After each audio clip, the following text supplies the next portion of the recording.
worst possible thing you could say when you walk into a car dealership. I spent 5 years with Mercedes-Benz, 5 with General Motors, and the worst thing a person could say when they walk in is, if you could just get me to this payment, we got a deal. So your loan's probably still like 19, which means you got to pay to get out. You're upside down. It's called negative equity.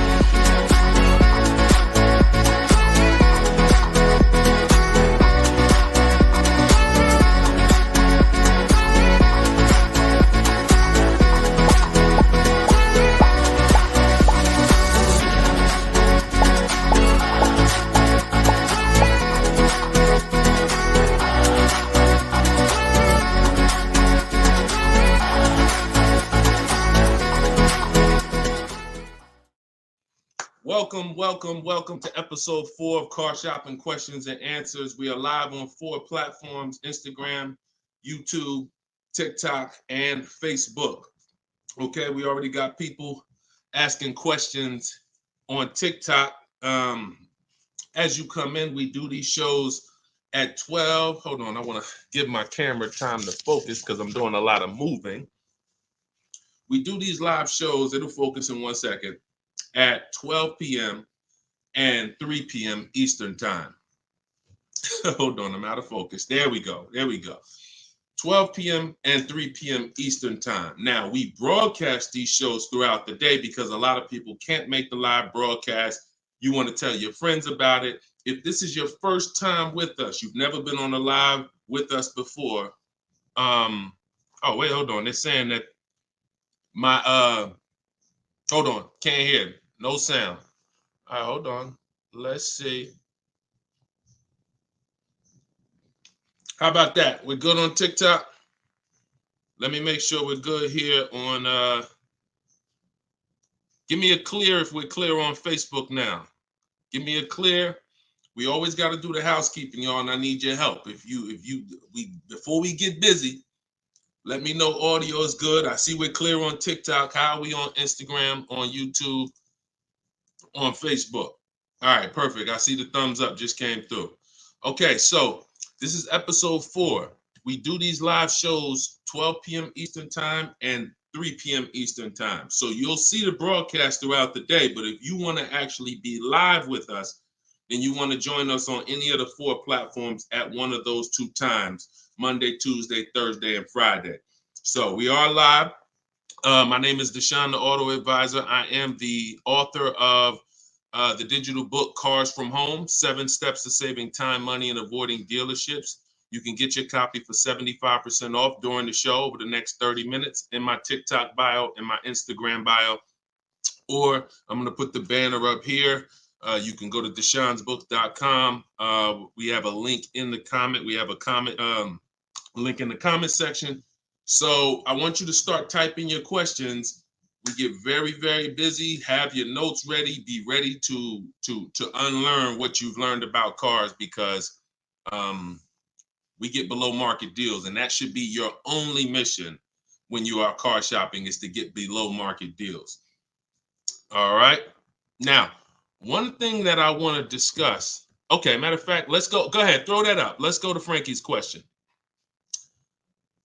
So this is from TikTok. Can you please give me the percentage breakdown on leases again? Okay. The 1% rule has been around since probably before I ever even got into the car business. The 1% rule says that if your lease payment is 1% of the MSRP, or less, you stole a car. No down payment.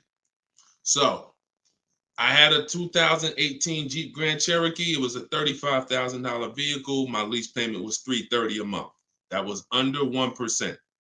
That's how we indicate that. Now, how we're doing the math is we are taking the MSRP, taking the monthly payment rather, and dividing it into the MSRP. For example, $330, which was my payment, into the MSRP, which was $35,000, and then that gives us 0.009%. 0.009%. Good afternoon, Vivian. Good to see you. So That's how you do it. Now you can multiply by 100 if you want to really get the percentage. You multiply by 100 and you'll see 0.94%. So that has been around for a long time. Shout out to the sharers. I see you, Frankie. Thanks for sharing. Please DM me too. I'm still waiting on ideas for what we could do for the people who share the broadcast. I mean it. We want to make sure we are rewarding people who share, tag, people who invite people to the broadcast. So DM me these ideas. Those are the only DMs I'm looking for because we get too many DMs to really respond to them. We get probably 50 to 100 a day. So we can't respond to all DMs, but those are the ones that I'm looking for. Okay, shout out to everybody who shares.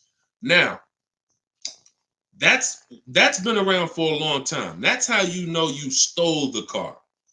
It's not even a question now that we still need to get offers because like this is Freener right here. This is why you never want to get excited about one offer unless it's the lowest bid.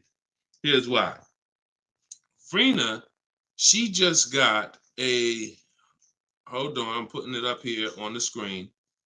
She just got a 0.88% lease on a Jeep Grand Cherokee hybrid anniversary edition. $65,000, $65,950 was the MSRP.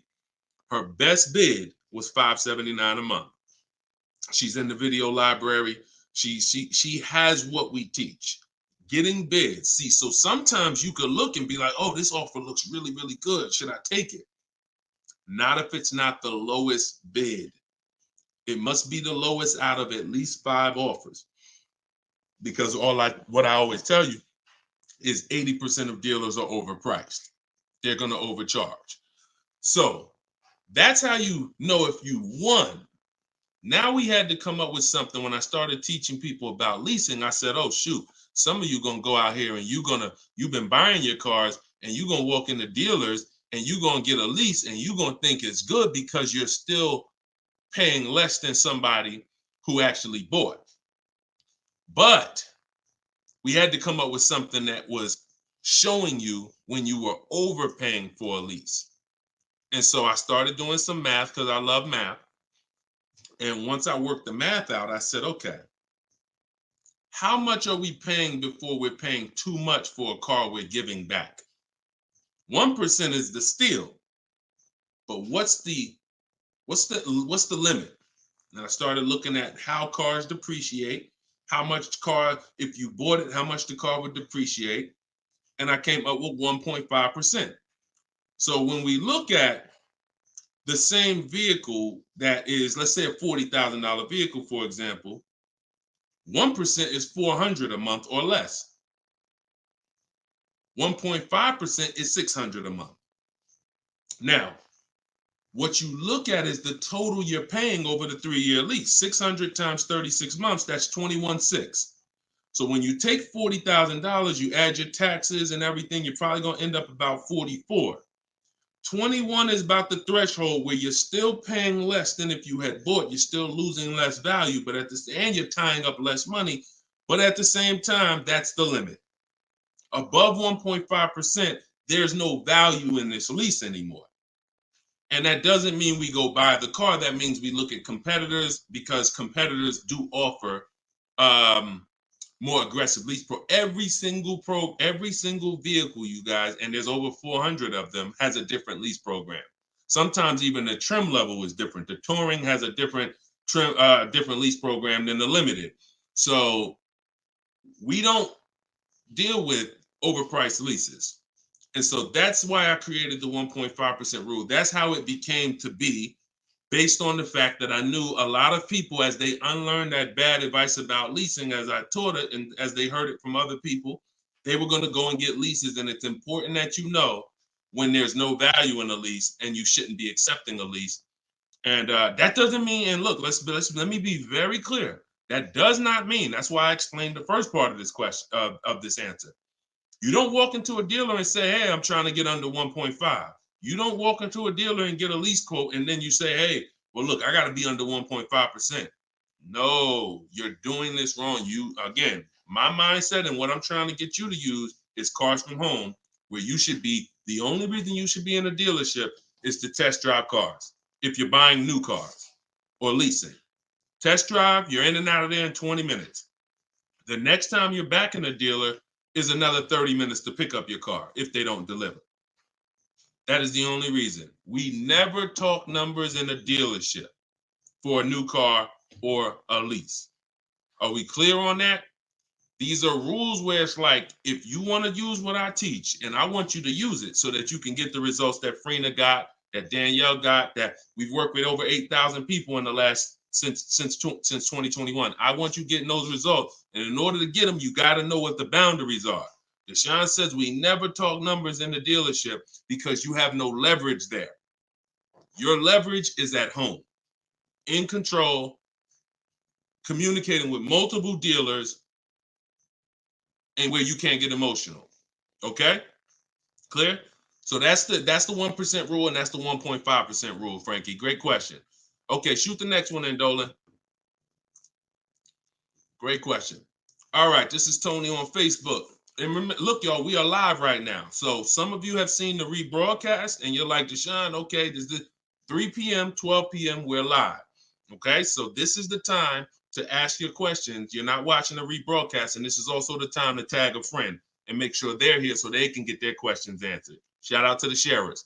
And could y'all keep tapping the screen on TikTok and running those likes up?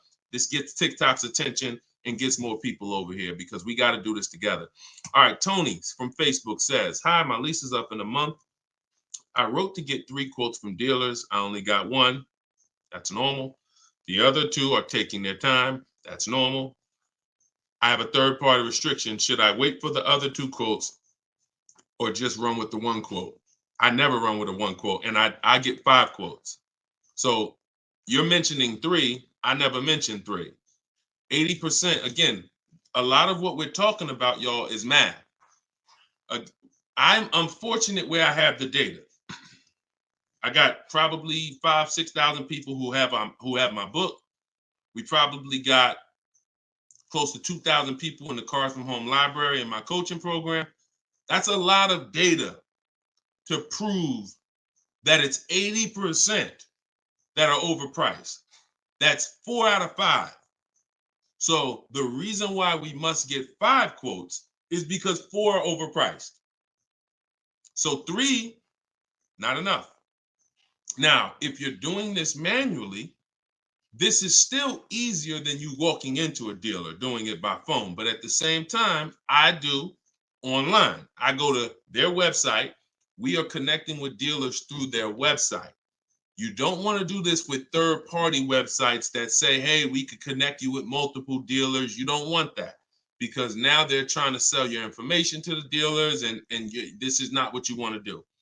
You want to create a Gmail account specifically for shopping. We go to 25 dealers' websites. In my book, I link you to all the dealers so that you can just put in the zip code, and then it'll pull up all the dealers around you for every brand. But you can do this yourself. You can go there and you can actually you go to each dealer's websites. We do a copy and paste message. I have a template that I use that the people who follow my stuff use. And the template you need to tell them exactly what you want and what you're open to. Colors wise, this is why we build our car. We always build our car, go to the website, build the car, because we tell them exactly what we want and what we're open to. This takes us 20 minutes to contact 25 dealers online, copy and paste. We're telling them what we're looking for. Hey, these are the colors I'm open to, blue, black, or silver. These are the trim levels I'm open to, limited or touring. We're telling them this is these are the package. These are my must-haves. I need the big sunroof. All of that has to go in to it's not that you're not car shopping online. You're just now you're car shopping against people who their job is to make money. And so if you don't have what I'm telling you I've responded to hundreds of internet requests when I work for the dealers. If you're here for the first time, type a 1. If this is your first time ever being on a broadcast with us, type a 1. I want you to know a little something about me. I was inside car dealers for 14 years, responding to these quotes.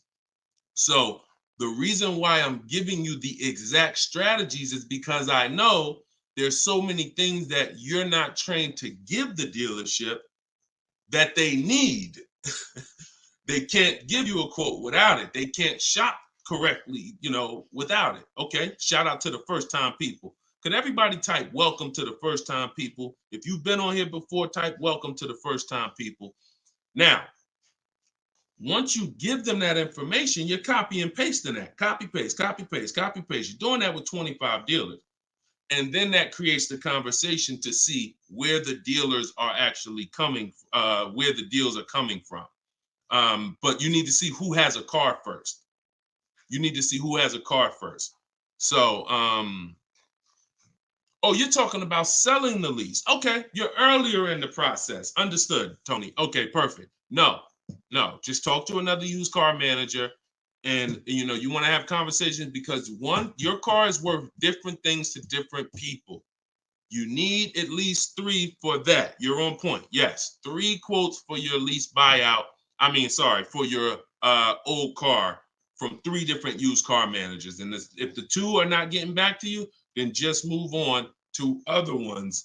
But be aware, you should be using those values you got online from the online buyers to see if you have equity, because not everyone has equity. The whole purpose of the equity assessment is to make sure you're not leaving any money on the table. That's the purpose. But there's no guarantee. Many people have turned their leases in not knowing that they should have done an equity assessment, and then the dealership sitting on $2,000, $3,000, $4,000, $5,000, $6,000 that they didn't know about. That's what we want to prevent. So if you do those offers and you see you have $3,000, $4,000 in equity, now that's when you bring it here. If you do those offers and you're at a break even or $1,000, then that's not always worth it, because those used car managers are not going to match the highest offer. So be aware of that. But if you have equity there, then 3 used car managers, that's how you make a move. Okay? Fight for your money. This is your money. If you end up making $1,500 out the deal even, and it took you 2 hours, where do you make $750 an hour at? $750 an hour. So this is your money. And if you don't fight for your money, someone else will definitely cash the check. All right? Tyler said, send the next one in. Tyler said, F&I director here in Houston of 2 large stores. Your content is great. I appreciate you, Tyler. This is the 20% right here. See, the 20% can always admit when we're doing something to help the market. The 80% will come on here and be like, oh man, this guy couldn't make it in the car business. Now he's teaching. All right, go ahead.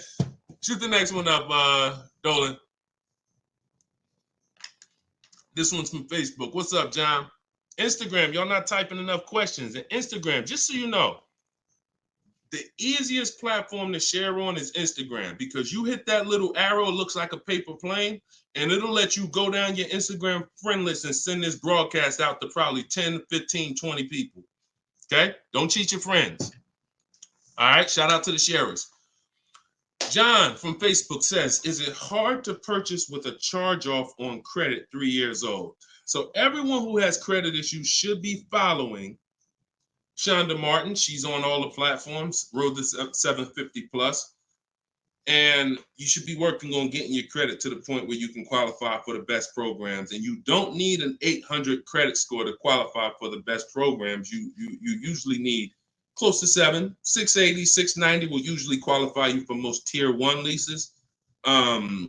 Now there are some cars that have super tier where you tier A1 plus, but that's not most leases. That's not your standard everyday cars that most of us are leasing or buying. So the question is, the answer is, if you don't need a car, then you should be working on your credit. If you need a car, then there's nothing you can do. You need to make a move. And so I recommend a company like Limbuzz. We're always going to give the dealer a chance to match or beat our offer. So whoever we end up buying our car from, some of you have been taught never let the dealer participate. That's costing you money, because the dealer has 7, 10, 12 banks on their end. Now, If they're trying to beat and earn your business, now that's a winning position. See, check this out. When you have a finance manager who's saying this about you, what's the highest interest rate you think they'll pay? What's the highest payment you think they'll pay? That's a bad position to be in. That only happens when you have no leverage, you haven't shopped, you haven't come in with an offer, and now they're trying to see the highest interest rate that you'll pay. We're not doing that.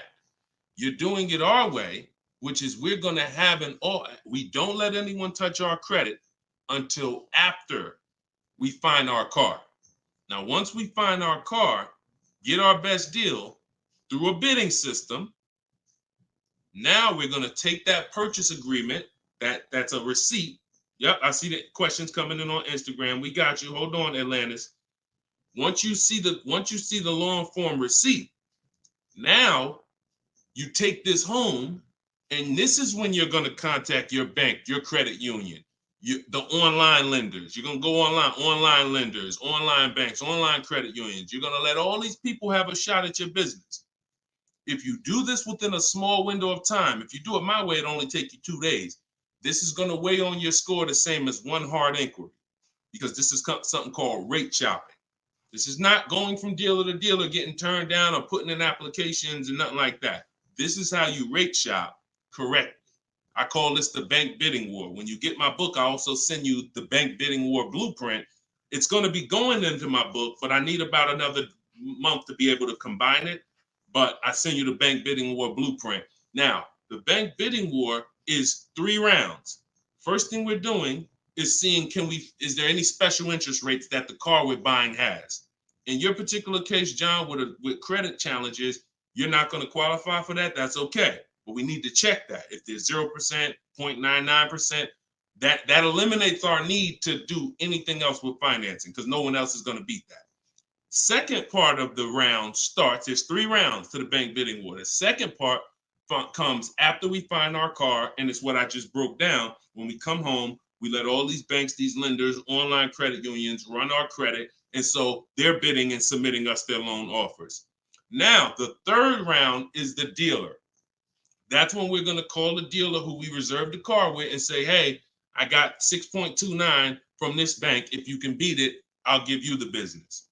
Now, this is the big difference, you guys. When you have a finance manager who's trying to beat your offer, who's calling their banks and saying, hey, I need to get 5 point something because this person already has 6. That's leverage. When you start bidding, like I'm teaching you, like what's in my book, like what's in everything we do, in my videos, everything's a bid. You have the leverage. And there's no way for you to overpay when you are getting bids. So that finance manager calls you back, it's only going to be 1 or 2 answers. Hey, Stuart, man, listen, I tried my best, man. I reached out to every bank I got. No, I can't beat that rate, man. I appreciate the opportunity, but you can go with your own financing. In which case, you guarantee you got the best loan. Second thing is, hey, you know what? You had a good rate, man, but I got somebody to beat it. So we can do it right here for you. Perfect. In which case, you guarantee you got the best loan. See, you don't have enough people competing for your business. That's where your buyer's remorse is coming from. That's where your lack of confidence is coming from. That's why you're driving off from a dealer saying, hey, you think we could have got more money? You think we could have got another $1,000 off?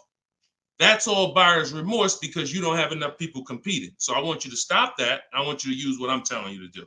All of this is in my book for those of you who like Deshone. I don't even want to remember all of this. It's all in my book, Cars from Home, 7 Steps to Saving Time, Money, and Avoiding Dealerships. This is what I've been teaching for 3 years. And this is what I've been doing since 2015 myself personally.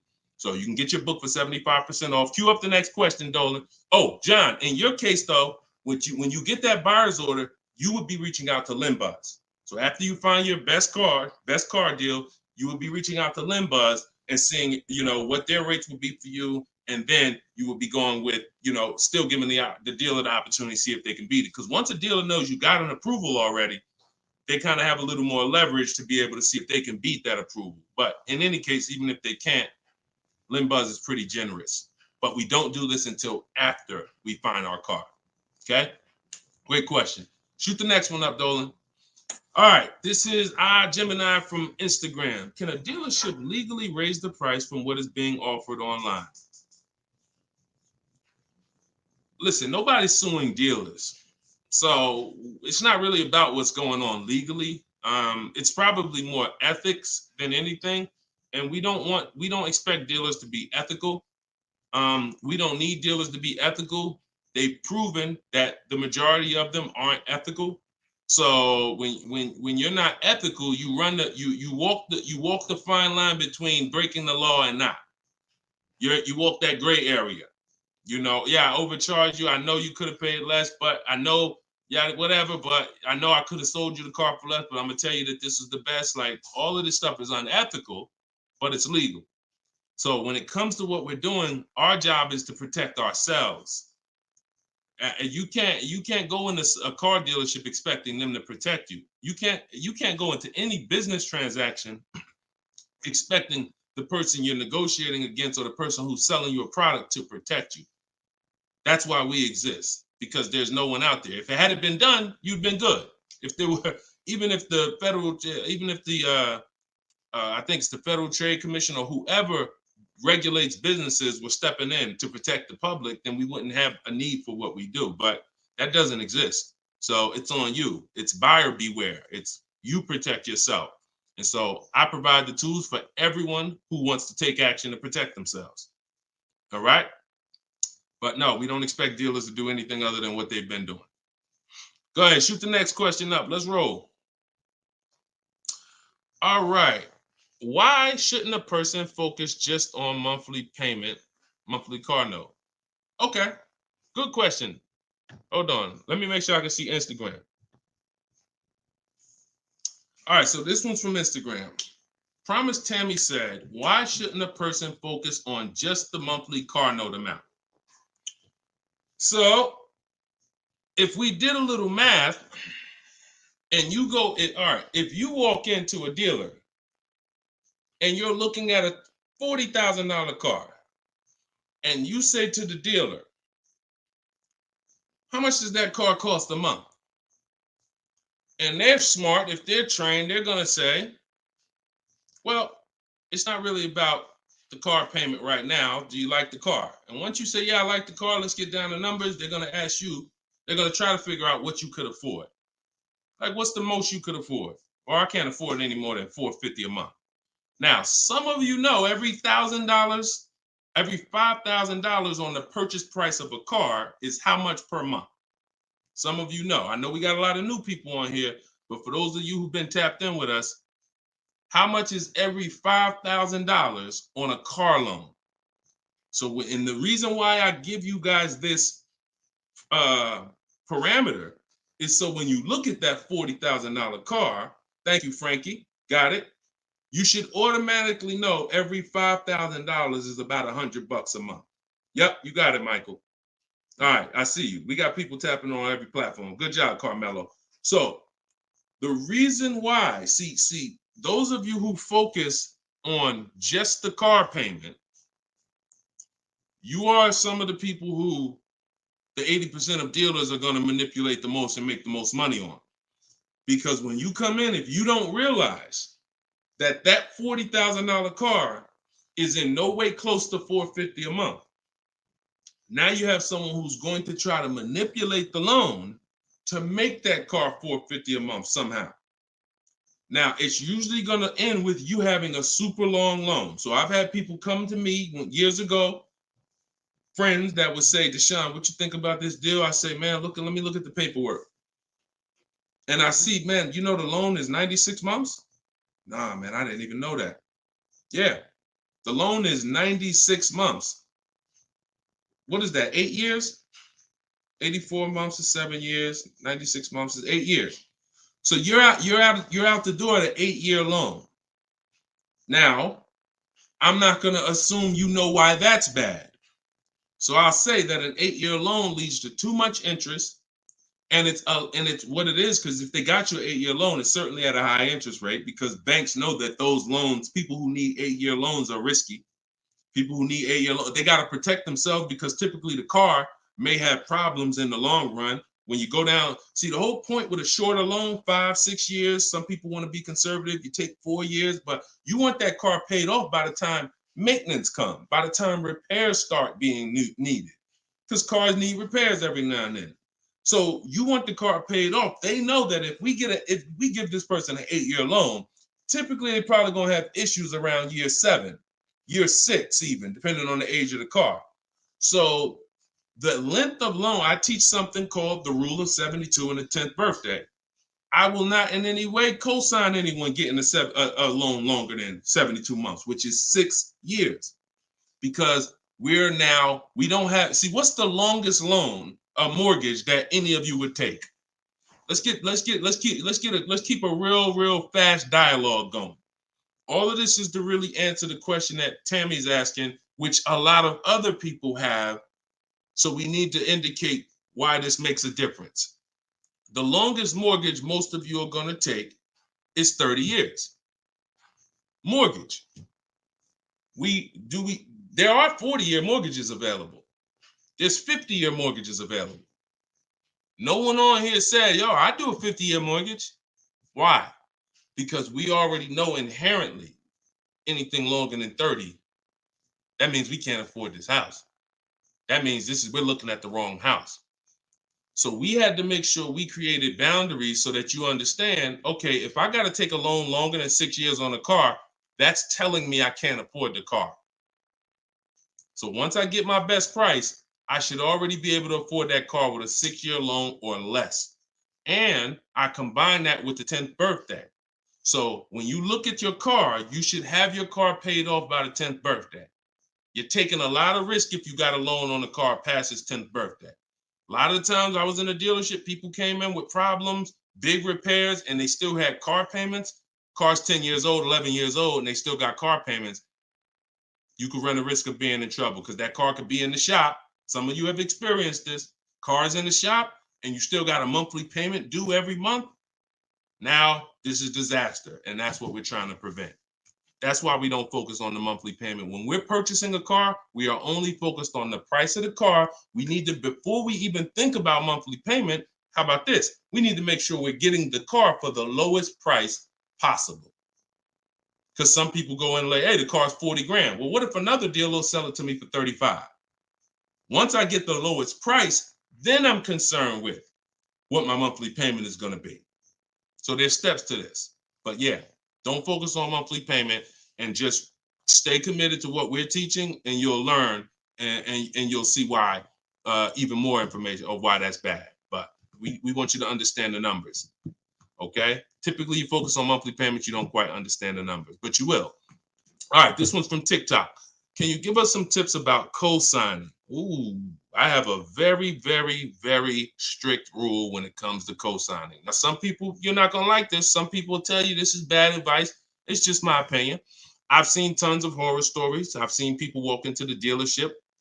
I've seen young people who will co-sign, who will use up people's credit, co-signing, and just burn them, because no one cares about, if you don't care about your own credit, you certainly don't care about someone else's in a lot of cases. So, but I do have some rules, because sometimes it's gonna make sense. When you can pay, if a person does not pay, then you're good. Example, my daughter, we're gonna get her a car. I'll co-sign only if I can pay the note if she doesn't pay. So let's say she's working, she's paying X amount per month, I'm co-signing, but if for example, she loses her job, anything happens, I can pay if she doesn't pay. That could be for the spouse. If they don't pay, I will pay it. As long as that's the rule, then you're protecting yourself, because where you get in trouble at is if you can't pay, if they don't pay. He told me he was going to pay it. He's missed 2 payments. Your credit doesn't get, no, they don't care. So you got to be willing to say that. This has to be a person that I'm willing to pay if they don't pay. That means I got to have that type of relationship with them.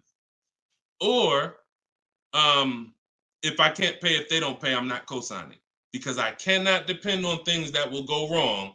Life will happen.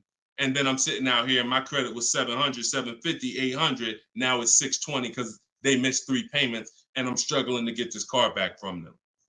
Okay? Those are my hard rules on co-signing. I don't deviate from them. And those are typically rules that if you follow them, you're going to be safe. Okay? All right. Shoot the next question up, Dolan. Diana said, my brother asked me to co-sign. I told him, hell no. Listen, that's it. Listen, people will ask you to co-sign quick as, listen, people will ask you to co-sign like they just asking to borrow sugar. Hey man, can you co-sign this loan for me? No, listen. It takes a while to build up great credit, and it takes seconds to destroy it. Nicole from Facebook said, are you able to negotiate third-party restrictions in a new lease? So these are two separate things. The third-party restriction is the selling of the old car, not the new lease. We're not mixing these two. So we're gonna, the people who work with me, you're selling your old car independent of the new deal. The new lease is its own transaction. We split everything we do into separate transactions. See, the car business has taught the public to give them up to 3 transactions. Buying a car from them is one transaction. Getting a loan from them is a second transaction. Letting them buy your old car, which you call trade. We don't use that word. That's 3 transactions. There's money in each transaction. There's money in each. That's why there's companies that only want to give you loans. They don't sell cars. There's money in loans. There's companies that only want to buy your car. They don't care about selling your car right now. There's money in buying cars. So you need to separate these transactions if you want to maximize each. There's no way for you to save the most money without maximizing and looking at each part of your deal as its own separate transaction. So if I have a third-party restriction, I'm doing the equity assessment. A third-party restriction is, some of you have leases. We always need to see if there's any equity in our lease before we return it to the dealership. If you have returned your car to a dealership without doing the equity assessment, you don't know how much money you've left on the table. Because if there's $2,000 or $3,000 of equity in your car, the dealer's keeping that, and that's their money. So, or the bank's keeping it when they sell it, that's their money. It's probably the dealer will find a way to buy it, and it's their money. So when we look at an equity assessment, we're going to do it at all times. Now, there's no guarantee we have equity, but we want to guarantee we're not leaving equity on the table. And so a third-party restriction doesn't mean you can't sell a lease. Who didn't know you could sell a lease? Type a question mark. If that's new to you, this is your first time hearing this, you've been leasing, and you're like, Deshone, I never heard about selling lease. Type a question mark if this is your first time hearing that you could sell a lease. Okay. Fish Guy Rodney. Okay. See, so more information is coming out. Okay, Fairy Godmother. Okay, Emil. Okay, I'm sorry, I just tore your name up. Sorry. So, as you change Shamir on Instagram. So when we look at this, we got to see that the things that we don't know cost us money. So now it's like, once they saw people, because we helped out probably thousands of people in the pandemic sell their leases. Used car values, resale values were crazy. So we had people making $5,000, $10,000, $12,000 selling their leases.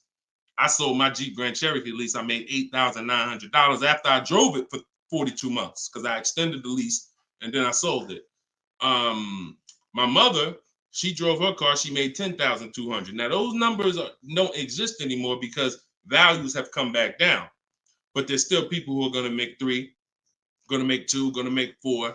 Depending on your car. Now, every car doesn't have equity.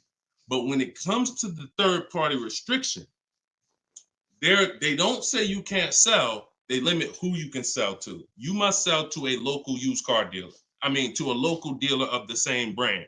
So if you have an Audi, you must sell to an Audi dealer. We are still going to get bids. We're going to get at least 3 bids from used car managers at Audi dealers because your car is not worth the same thing to every dealership. Your car may be worth 19 to this dealer, 19.8 to this dealer, 21 to this dealer, which is why we must get bids. Y'all gonna hear me say that word. Your favorite word, if you stick around and you use what I'm teaching, when you start mastering my strategies, your favorite words are gonna be bids, multiple offers, because that's how we save all the money. So okay, so that has to be handled, Nicole, separately. The selling of your car, the who I'm gonna sell that car to, you find that person first, then you go shop for your replacement car. And then once you go sign that deal, you sell the car, you do it the same day, and you maximize both transactions. Okay? And all of this, guys, shouldn't take you any more than 90 minutes. This is not something that's going to take you hours. See, my whole thing is to show you how to get great deals in 60, 90 minutes from home. That's why my book is called Cars from Home. 7 Steps to Saving Time, Money, and Avoiding Dealerships. You can all get a copy for 75% off for the next 30 minutes. Just go to my TikTok bio. You won't leave the broadcast. Grab your copy before that timer hits 0. The price goes back up to $97. Or you can go to my Instagram bio, or click it if you're on Facebook or YouTube. Go to the comment section and you'll see a link to deshonsbook.com and grab your copy for 75% off before the timer expires. All right, go ahead, Dolan. Shoot the next question out. Should I feel bad if I get 1.3? I'd only feel bad if I got 1.3 and if it was my only offer. If it was my only offer, or if I only got 2 offers, then yes, because I'm going to tell you why. I'm going to show you something. When I look at what I see, hold on. Okay, hold on. We saw Freener. Some of you saw Freener. That's 0.88. That's just ridiculous. 0.88. But look, Charles, he gets a Palisade.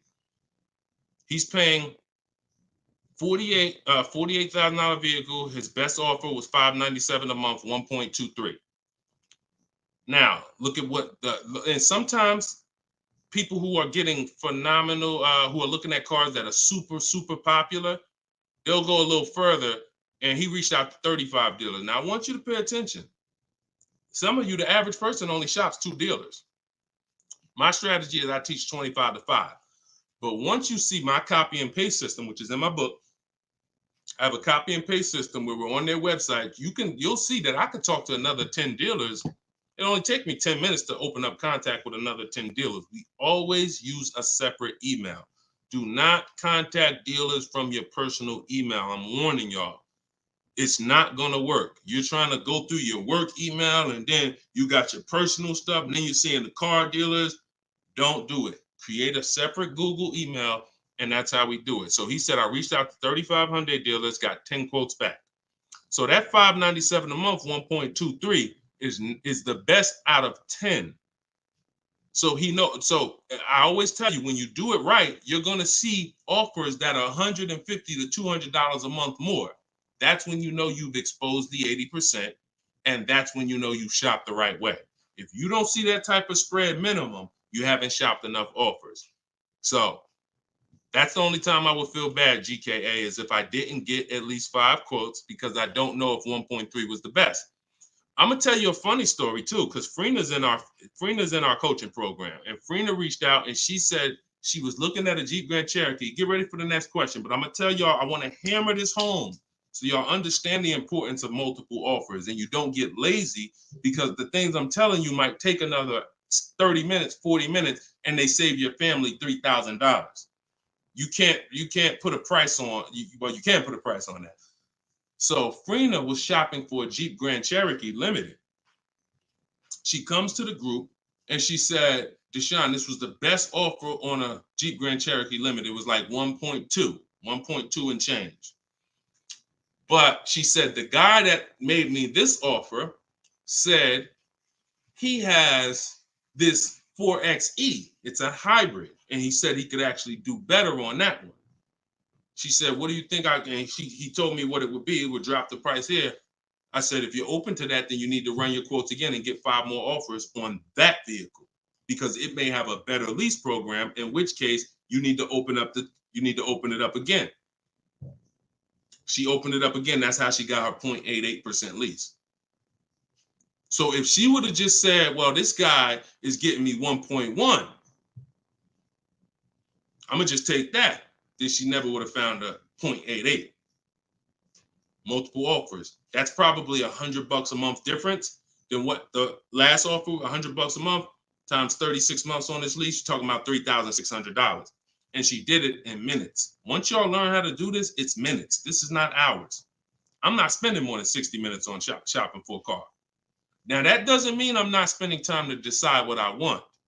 But once I decide what I want, once you know what you want, 60 to 90 minutes to get the best deal. That's it.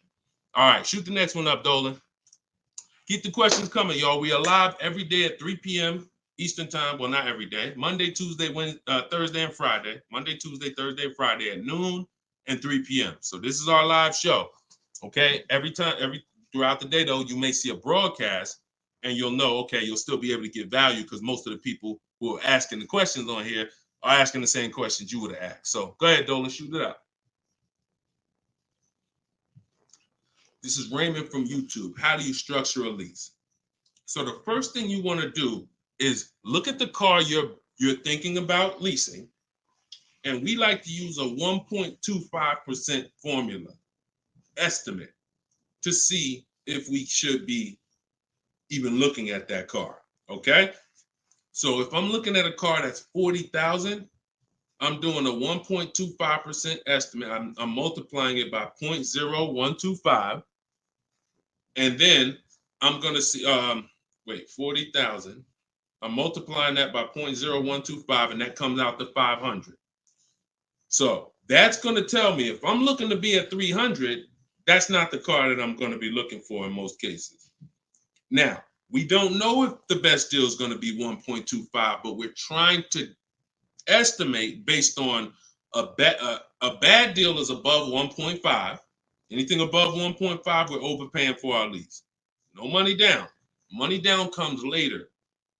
Now a steal is 1.1%. So I teach something in my book. It's called 1% is the steal.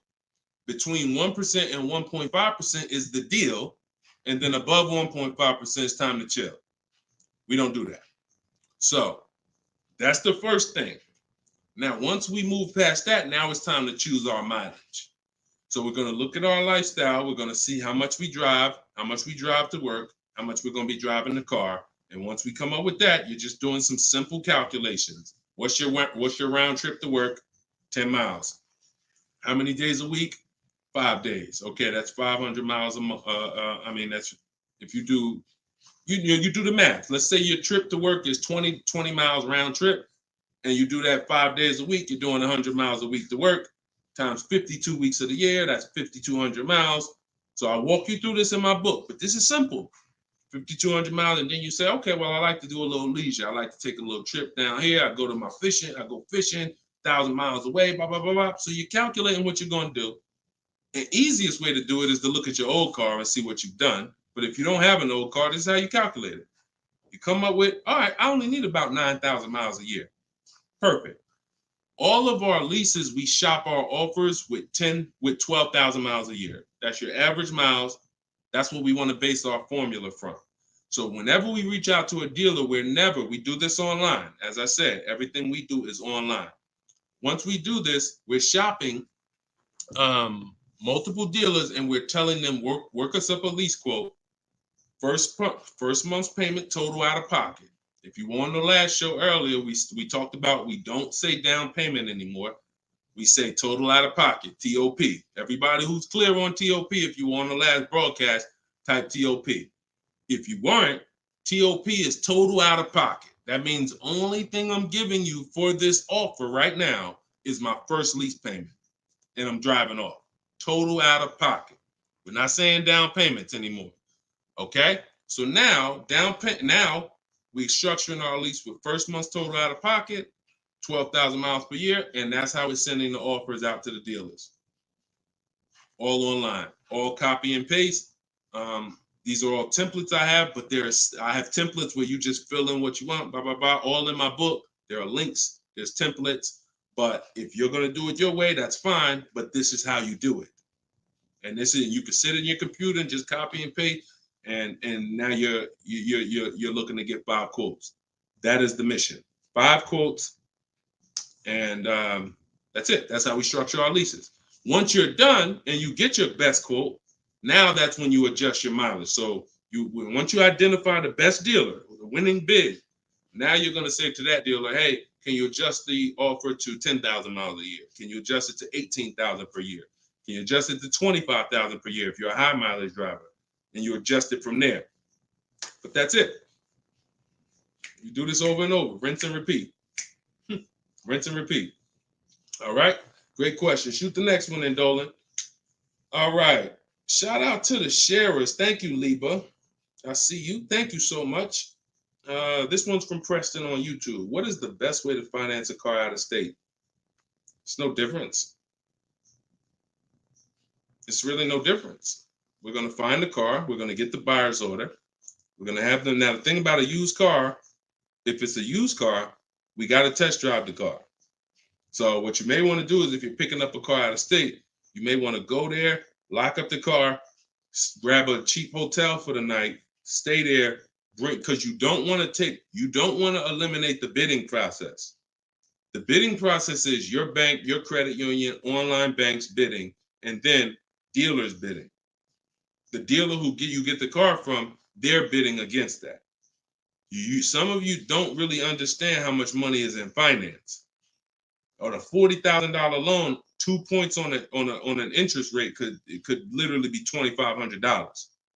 So we got to understand there's a lot of money in loans. So if I'm driving to pick up a car out of state, what I'm typically going to do is go test drive that car. If I like it, I'm locking it up with a deposit. I'm taking that buyer's order. I'm gonna go back, depending on how far it is. If it's 3 hours away, I'm probably not gonna drive home and then come back. Depends on you. I'll probably just post up in a hotel. Go do my financing online. Let all these banks and credit unions run my credit so I can get their offers, and then I would call the dealership the next day and say, hey, this was my best offer. If you could beat it, I'll just come get it from you, and that's it. I'll spend $50, $60, $100 on a hotel to save $3,000, $2,000 on interest on my interest rate. But everything else is the same. So we can't be scared to go out of state. If many of you who are using what I'm teaching, you're going to see. Look at Eddie. Who was Eddie who drove? Hold on. Short conversation. John, hold on. Market. Trying to think. I'll see. Many of who I'm going to share with you, you'll see, they'll say when they're picking up their car, I'm driving 45 minutes. I'm driving an hour and a half away. Look at Sean. Perfect example. Sean, he's also in our coach. Now, I don't want you to think, oh, I got to be in Deshaun's coaching program. There's just some people who are.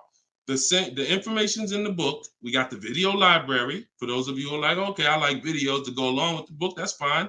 I link you to some videos in the book. But then there's some people who coach with me and I can talk personally to them. So Sean comes on here and he comes into the group. He said,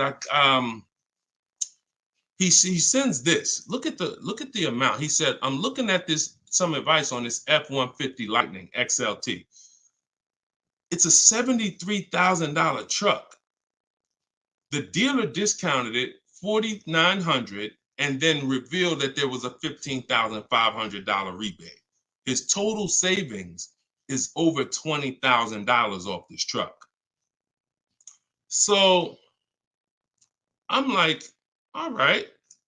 Now me, being who I am, I don't know if that's the best. 2015, I sold 2 Maybachs. They had $20,000 rebates on it. So we don't know if this is the best. I haven't seen, this is what I said to him.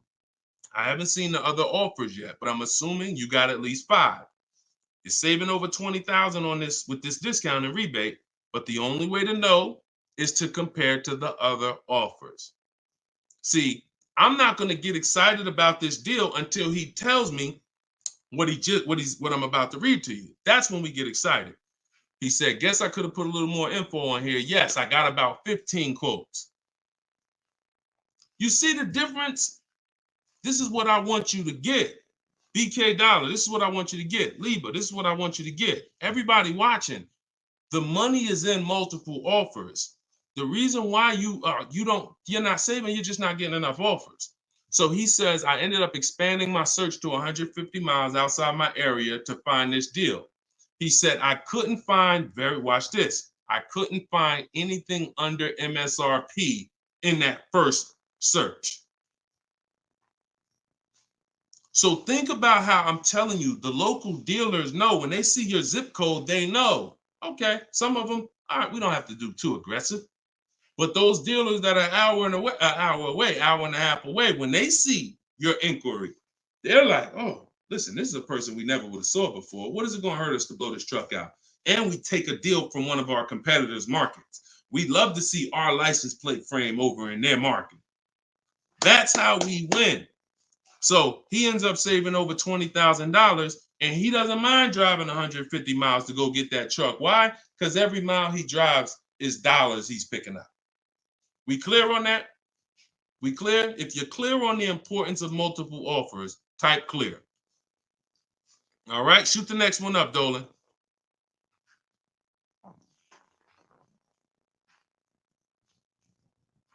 Okay, this one's from Instagram. Atlanta's Black Gabriel. I think it's Gabriel, my fault. So, in the market for a new Chevy or used Chevy Malibu, what's the best route, leasing or financing? How many years are you keeping the car? If the answer is 8, then you should be buying. If it's at least 8. See, I teach something. My book is called Cars from Home, 7 Steps to Save Time, Money, and Avoid Dealerships. Everything I do, when you go, the video library that we have, your best deal in 7 days, 7 steps. These are not going to change. The first step is the foundation to your deal. The first step is the foundation to your deal, which is lease or buy. Because you cannot get a good deal if you bought when you should have leased. It's impossible. Because the amount of money you're going to pay on the purchase is going to be too much if you buy brand new. And if you buy pre-owned, it's going to be about the same amount you'll pay.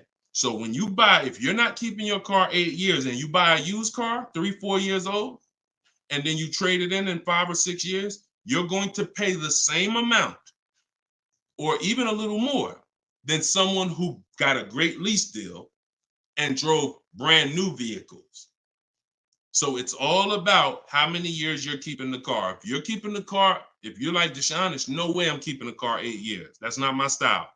Then you should be shopping from this day forward for aggressive lease deals. Now, once you find a car that you love, or if your spouse says, you know what, I don't switch cars like that. I keep a car 8, 10, 12 years. Then we purchase for them. We're going to purchase. But for those who are not keeping their cars 8 years, you are losing thousands and thousands and thousands of dollars not leasing cars. Thousands and thousands and thousands and thousands. All right? That's the 8-year rule. It's the most important question. It's the first thing you ask when you are car shopping and you're ready to car shop. How many years am I keeping this car? 8 or less, we lease. Less than 8, we lease. More than 8, we buy. That's how we avoid the depreciation. So go ahead. It's a hard rule. You want a follow-up question to that, or anybody want to? Because I know some of you are like, Deshone, I was taught never lease. Whatever. You want to follow up to that question? That's perfectly fine. But that's the rule. And it's the rule based on money. I've seen thousands of scenarios, and I spend years and all my time shouting from the hills so people could understand how much money they're losing by not getting good lease deals or not leasing at all. Okay, go ahead, shoot the next one up, Dolan. Okay, this one's from TikTok. All right, Peyton. Do dealerships finance used cars too? Yeah, sure. Absolutely. But we don't finance, dealers are our last offer for financing, never our first. So what you should do is you should go watch the replay from earlier, episode 3. This is episode 4 of Car Shopping Questions and Answers. We do these lives Monday, Tuesday, Thursday, and Friday, 12 p.m. Eastern time and 3 p.m. Eastern time. For those of you who are like, because I want you to be able to tell your friends. Today, some of you are going to run into people who are car shopping. You need to be telling them, hey, you got to check this guy, Deshone the Auto Advisor. He does this show, live show, 12 o'clock, 3 o'clock, Monday, Tuesday, Thursday, and Friday. But you want to watch episode 3 where we went into detail about how we don't find it. In fact, earlier, I think we talked about it early on this episode. Your financing should be independent from the dealer. The dealer should be your last offer for financing. Because what you're asking for, that's 2 transactions.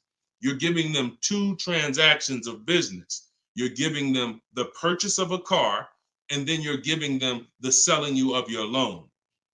So what we do is we separate these transactions and we get bids for each.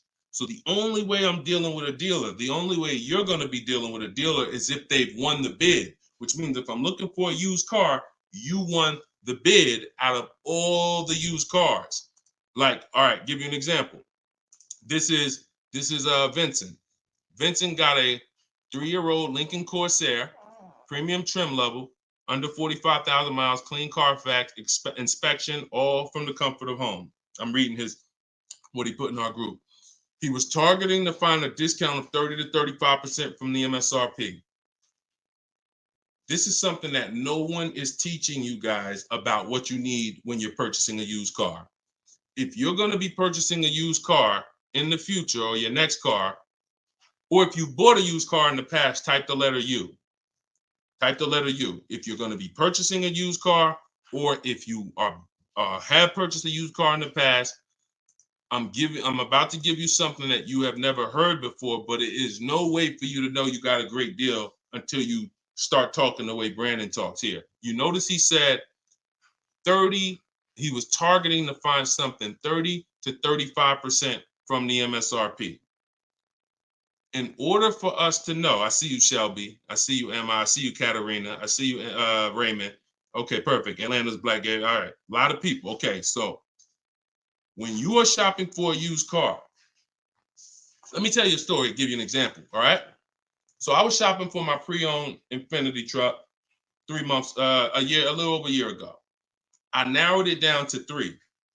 Now, I narrowed it down based on title history, service records, accident history. We talked about this in the last episode, episode 4. Title history, service record, episode 3 rather. You can see it on YouTube. And if you're on YouTube, please make sure you subscribe and please hit the like button. It matters because that shows the algorithm that we talking business over here, that more people need to be here. So when I narrowed this down now I get to, like, I think I narrowed it down to my top 4. They were all white. They're all within 30, they're all within $1,500 of each other. Now, here's the problem. This is where it gets complex for you. Because I'm looking at one that they're asking 30,000 and change, one they're asking 31,000, one they're asking 31,800. You know, they're all within $1,500, $2,000 of each other. Similar miles. On the outside, they all look similar.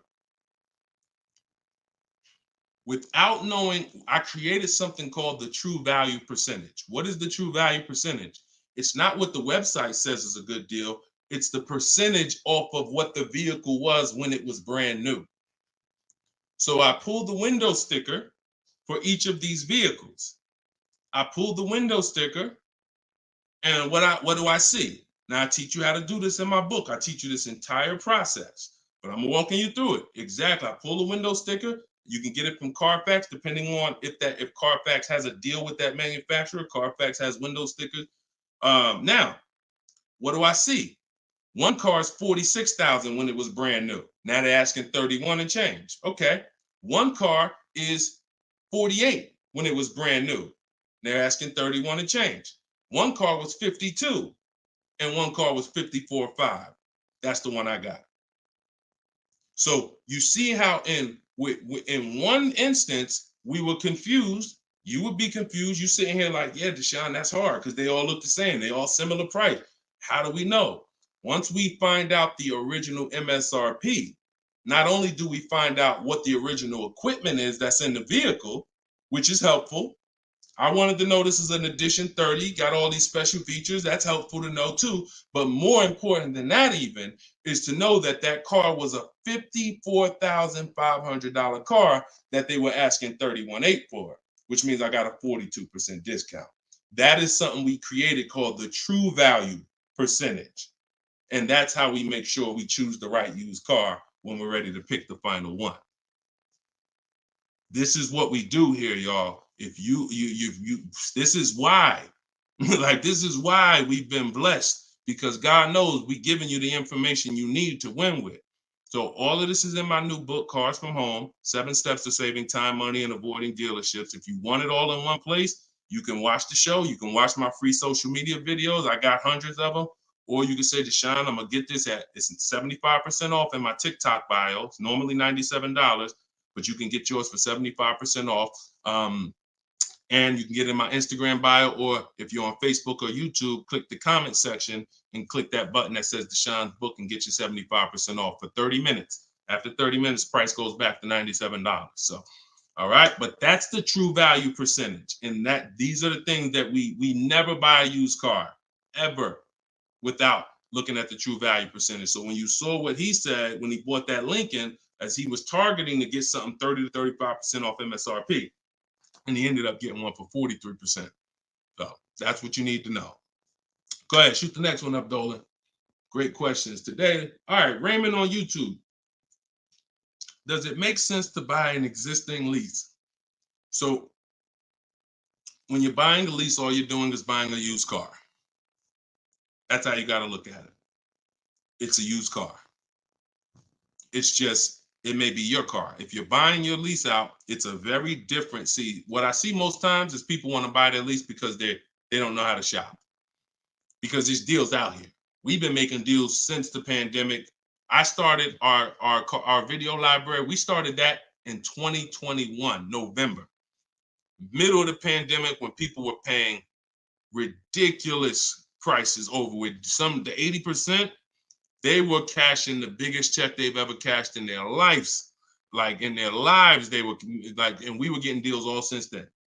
Felicia came in. She was our first person in our program who got a BMW. She saved $1,950 January 2022. And so we when you get bids, you reveal. That's why we don't pay attention to nothing out there. I don't care what anyone says, what any dealer says does not matter to me. That does not matter, because I know that if we got deals all through the pandemic, oh, forget it. That's why this market, we're killing it even more. So, you know, if you're buying your lease because you're keeping it another 8 years, you say, man, Deshone, I used to lease, but you know what? I really want to buy something that I could keep for 8, 9, 10 years. Then sure, buy the lease. But if you're not doing that, then you're moving from a lease mindset, which is I'm driving great cars, brand new cars, always under warranty in most cases, latest and greatest features, low payments, pennies on a dollar compared to people buying. That's a whole value system. That's mindset right there. These are the people who are shopping for a lease. These are the benefits of leasing. And then you're moving and saying, all right, I'm going to buy a used car now. Very different, very different. So you got to be, you have to have had a change in mindset and goals to buy your lease and buy a used car. And it's what I see most times is people just don't know how to shop. When you use what I'm teaching you to shop, get 5 offers, you're going to see there's deals everywhere. Everywhere. Go ahead. Shoot the next one up, Dolan. You can't pay me to negotiate your lease because I do this in 90 minutes and I'm teaching you to fish. You know, I've had people who used to buy cars from me. Hold on, keep that question up from Nicole, but I saw this person on TikTok. I'm not in the business I'm in the business of teaching people how to fish. So, you know, because what happens is you're building a trust in something.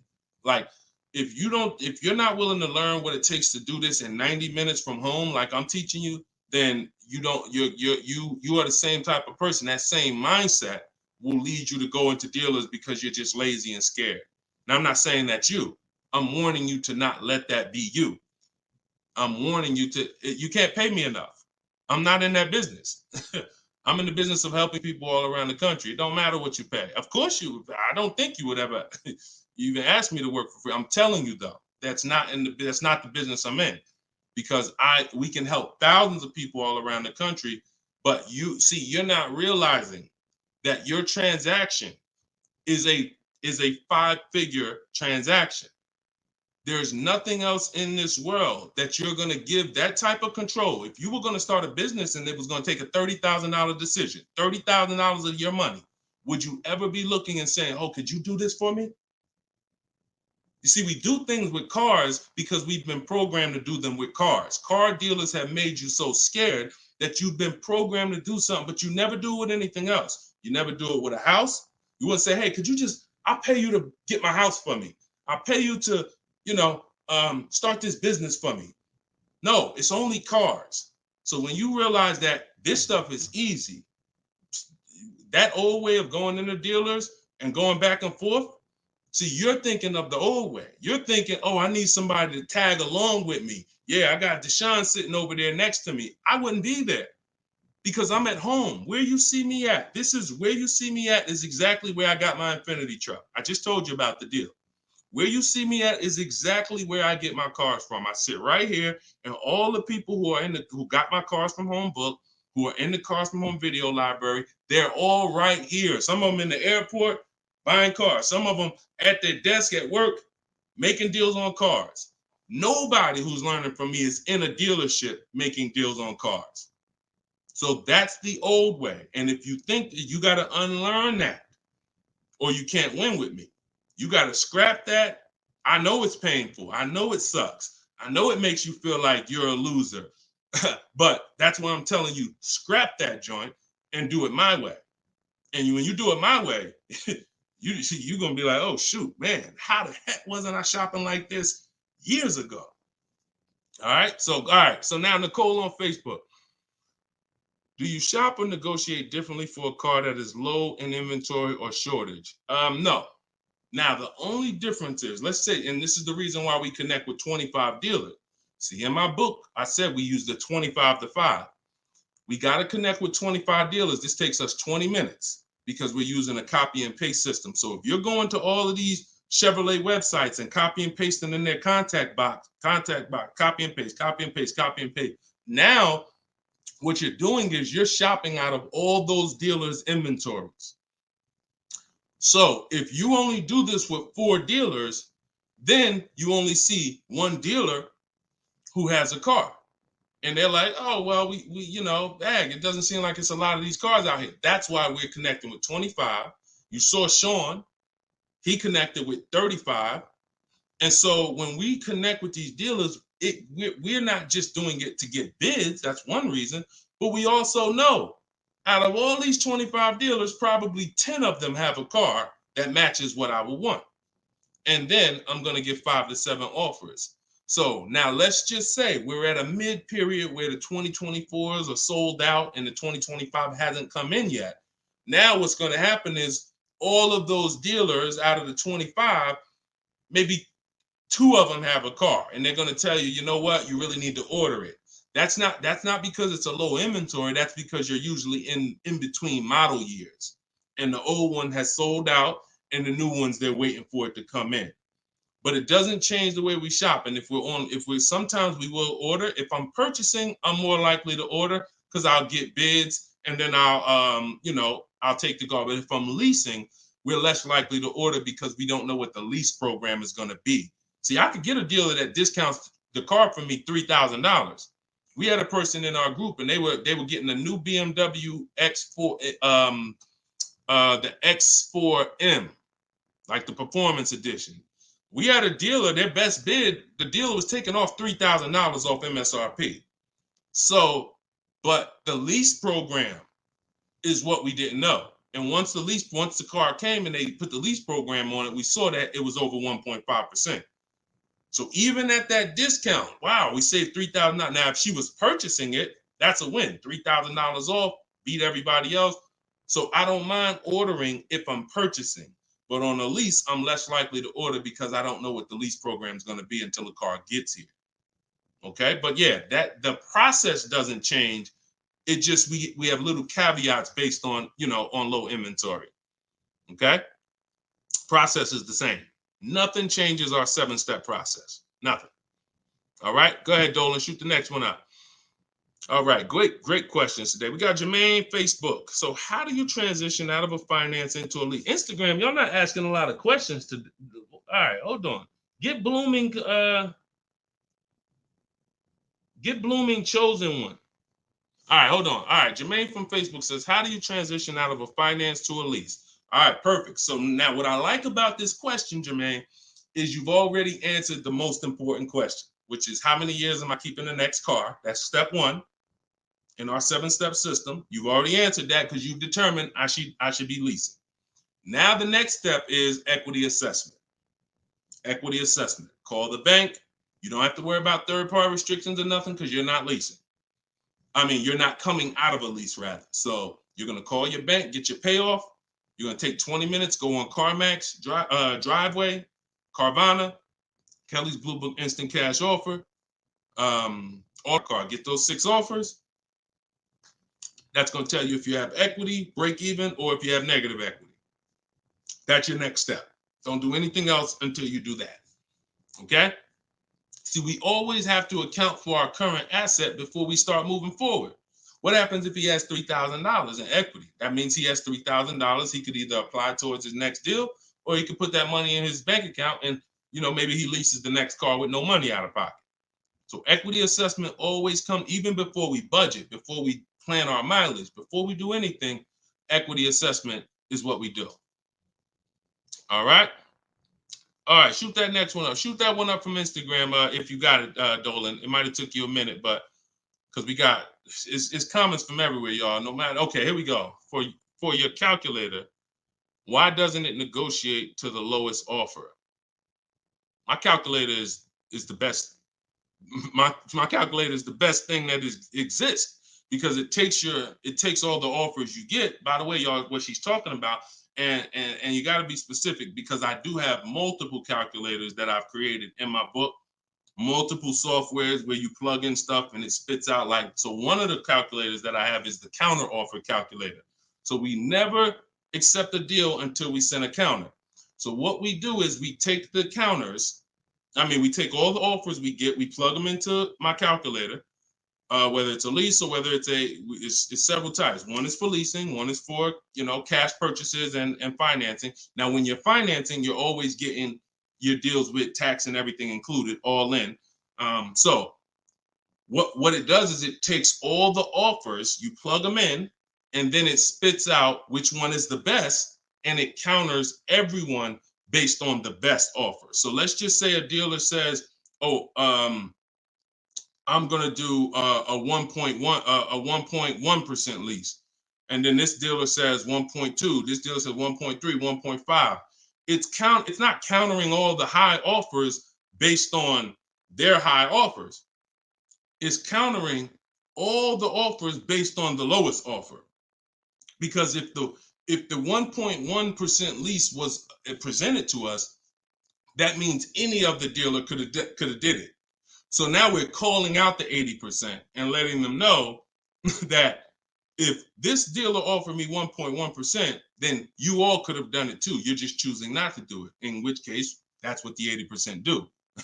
So we counter every single one. We even counter the lowest one. And some people in the group will say, Deshone, man, this dealer is the lowest, man. Should I be countering them for another $50 less? I say you must counter. Because you don't know if there's another $10, $50, $20. If you don't counter until a person tells you there's no more room, even if they're the lowest, that's not the best deal. So sometimes you counter the lowest offer, and the lowest offer will be like, listen, man, I gave you my best shot. I got nothing else. We know they're telling the truth because we got 4 or 5 other offers that are much higher than that. Sometimes they'll be like, listen, I can't do that $50. I'll get you another $10. That's the best I got. We know they're telling the truth because all the other offers are a whole lot higher. So that's the way the counter offer calculator works. It's gold. It's gold. So all right, we had an hour and 19 minutes. We try to keep these broadcasts about an hour and 15. Every now and then we go a little over, but listen, y'all, we are live Monday, Tuesday, Thursday, and Friday, 12 p.m. Mark your calendars, 12 p.m. Eastern time, 3 p.m. Eastern time. I'm hoping to, in the next couple of days, have a link in my bios so that people will be able to actually go to our calendar, put a reminder, but you know it. 12 p.m. Eastern time, 3 p.m. Eastern time, Monday, Tuesday, Thursday, and Friday. And this whole broadcast is sponsored by, if you just jumped on, I'm the creator, I'm the author of the book, the digital book, Cars from Home, 7 Steps to Saving Time, Money, and Avoiding Dealerships. You can get it for 75% off. It's normally $97, but as long as you get there before the timer hits 0, you can get it for $24 in my TikTok bio, in my Instagram bio, or you could go to deshonesbook.com in the comment section on YouTube or Facebook, get your copy for 75% off. I'm also the creator of the Cars from Home video library, and I've coached over probably 1,500 people now since 2021. So we've been doing this. Everything I'm teaching you is proven. And I'm going to tell you, just like I tell my coaching students, when you get my book, see, I don't do questions and answers for my book, y'all. See, there's people who DM me. First of all, I don't even see DMs. The reason why I can't do question and answers because there's no other author that does it. So I make myself available probably more than anybody. But when you buy the book, trust the process. If you don't see me say do it, don't do it. Do everything I say do. I tell everybody, even if they're in my coaching programs, you must trust the process that I'm giving you, and you got to unlearn your old process. Don't even think about your old process. Use my process, and I'll lead you to where you want to be at. Guaranteed. All right, so get your copy. I will see y'all all on the next broadcast. Tell your friends. Welcome to the new followers. Welcome to the new subscribers on YouTube. I appreciate y'all. We'll be back for episode 5. God bless you.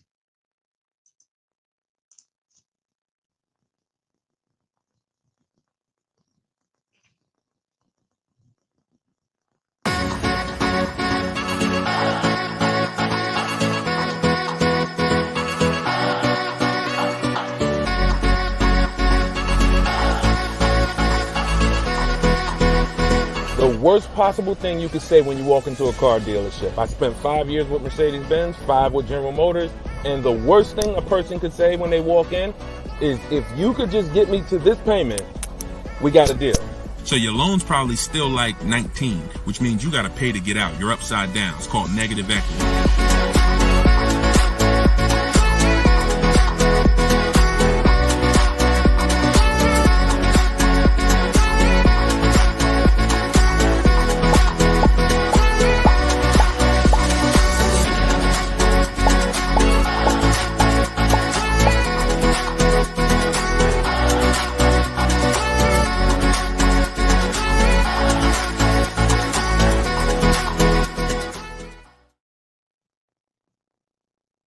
What's going on? What's going on? Welcome everybody to Wednesday, 12 noon car shopping Q&A. This is episode 5. This is episode 5. We do these live shows 12 p.m. We're not going to usually be doing Wednesday, but I said, you know what? Let's throw in a special 12 p.m. Wednesday. So we are actually live. I know some of you may watch the broadcast because we do rebroadcast these lives, but this is actually live, and we're going to be taking questions right now. So as you come in, if you could hit the share button and tag a friend. I'm just getting us up on TikTok right now. I got to make sure I keep people out who are under 18. So come on in. I'm going to share this. If you don't know me, if this is your first time seeing a show with me, type the number 1. Type the number 1 if this is your first time. Welcome back to people who have been here with us in the past or in previous shows. My name is Deshone the Auto Advisor. I spent 14 years in the car business, 5 years with Mercedes, 5 years with General Motors. And now what I do is I show people who want to learn how to car shop from home and how to save more money from home than they're ever going to save in a dealership. So I'm the author of the book, the digital book, Cars from Home, 7 Steps to Saving Time, Money, and Avoiding Dealerships. And I'm also the creator of the Cars from Home video library, which is a step-by-step video platform. But anyone who's on here for the next 30 minutes, you can get a copy of my new book, Cars from Home, in my TikTok bio at 75% off. It's normally $97, but for 30 minutes, you can get it in my TikTok bio for 75% off, Instagram bio for 75% off. Or you can go to deshonesbook.com in the Facebook comments or in the YouTube comments. But let's get busy. Get your copy for 75% off. Everything I'm going to be talking about on this show, once again, this is live. It's Wednesday. This is a 12 p.m. noon show. So for those of you who may have seen the broadcast, this is actually live, so we can start typing our questions in. And my man Dolan's going to pull those questions in as you guys type them. And we're pulling questions from TikTok. We're pulling questions from Instagram. Shout out to TikTok. Y'all can start typing your car shopping questions, and let's get busy. What's up, Mike? What's up, Fancy Girl? What's going on, Crows fam? I see you back. Good to see you. What's up, Manly Snacks? Good to see everybody coming in on TikTok. And as you come in on TikTok, can y'all start tapping the screen? If you're going to spend 10, 15 minutes with us, start tapping the screen, shooting those likes up. And then my man Dolan is going to bring in the first question when y'all type it. So Instagram, make sure y'all typing. Sometimes Facebook and YouTube, we notice y'all are a little slow. We need y'all to get a little faster because TikTok always types their questions fast and Instagram usually types their questions fast. But Facebook, y'all got to get a little faster with y'all questions. So we know that y'all going to step up today and start getting your questions in. All right. I see one that came in from JC. You want to pull that one up, Dolan? On YouTube? Okay. Our best deals, are they made from the comfy confines of our home, or should we hammer it out at the dealership going toe-to-toe, jab for jab with the salesman, finance, and sales managers? Well, you have no leverage when you're face-to-face with someone. And leverage is what gets you good deals. Leverage is what, oh, we up to 500 likes on TikTok already. Shout out to y'all. Keep tapping the screen. Appreciate y'all. And tag a friend. Everybody bring your friends over. They need this just as much as you do. So what JC from YouTube just asks is it better? He's basically saying, am I gonna lose something by not being in the dealership face-to-face with a car salesman? You know, am I losing something? And it's a good question, but you're losing something by being there. And let me explain why. You're losing something by being there because your leverage in a negotiation, it comes from you talking to other people and having other offers. Let me give you a real example so that you can really understand that. When people are negotiating for your business, you're going to save the most money without trying. You go into the supermarket. Do you have to try to find the best deal on laundry detergent? Do you have to try to find the best deal on, anything, spaghetti sauce? No. Why? Because companies are actually hoping that you look and see that they're the best deal. Hey, look, we're on sale this week. Hey, look, choose us. They're trying to get your attention. They realize they're competing with all these other brands and they don't mind. So even with a TV, I always use a TV for example. If you go out to buy a TV right now, is anybody on here worried about overpaying for a TV in 2024? Anybody? And I always want to remind people, as you new people come on, this is live. This is Wednesday, our 12 p.m. live call. So our 12 p.m. live show. So you can ask your questions. This is not our rebroadcast. So what is anybody on here worried about overpaying for a TV? Anybody? No. Why is that? Because you already know that companies are competing to sell you a TV. Sony, TCL, Samsung, all of these companies are competing. Therefore, you're not gonna overpay. That's what we bring to car buying. In a nutshell, y'all, if I can wrap up what I'm trying to show you with Cars From Home, the reason why my brand is called Cars From Home, my book is called Cars From Home, my library is called Cars. The reason is because it's a mindset. It's a mindset.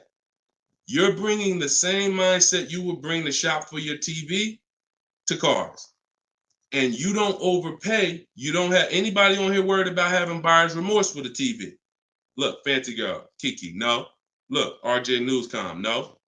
Look, Patrice on Instagram, no. So no one on here is worried about overpaying for any of these items that years ago, we used to be worried about overpaying for TVs, but not anymore.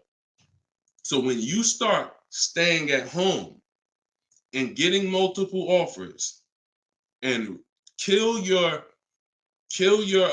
programming that the car business has programmed you into thinking that you need to go in, then you're going to see how much money you save quicker. Okay? Who's not a good negotiator? As you come on, I want y'all to answer this question. Who's not a good negotiator? I see you, Yayo. I see you. Okay, I see you, Fun Times. Welcome, Tone Bud. Who's not a good negotiator? Just type me if you're just, Deshone, it's not my thing. I'm not really, look, Crow's fan. No, I'm not. What's up, Tom? Julia? So all of these, look, John C. on Facebook. No. William on TikTok. No. All of these people are not yet. Danny on Instagram.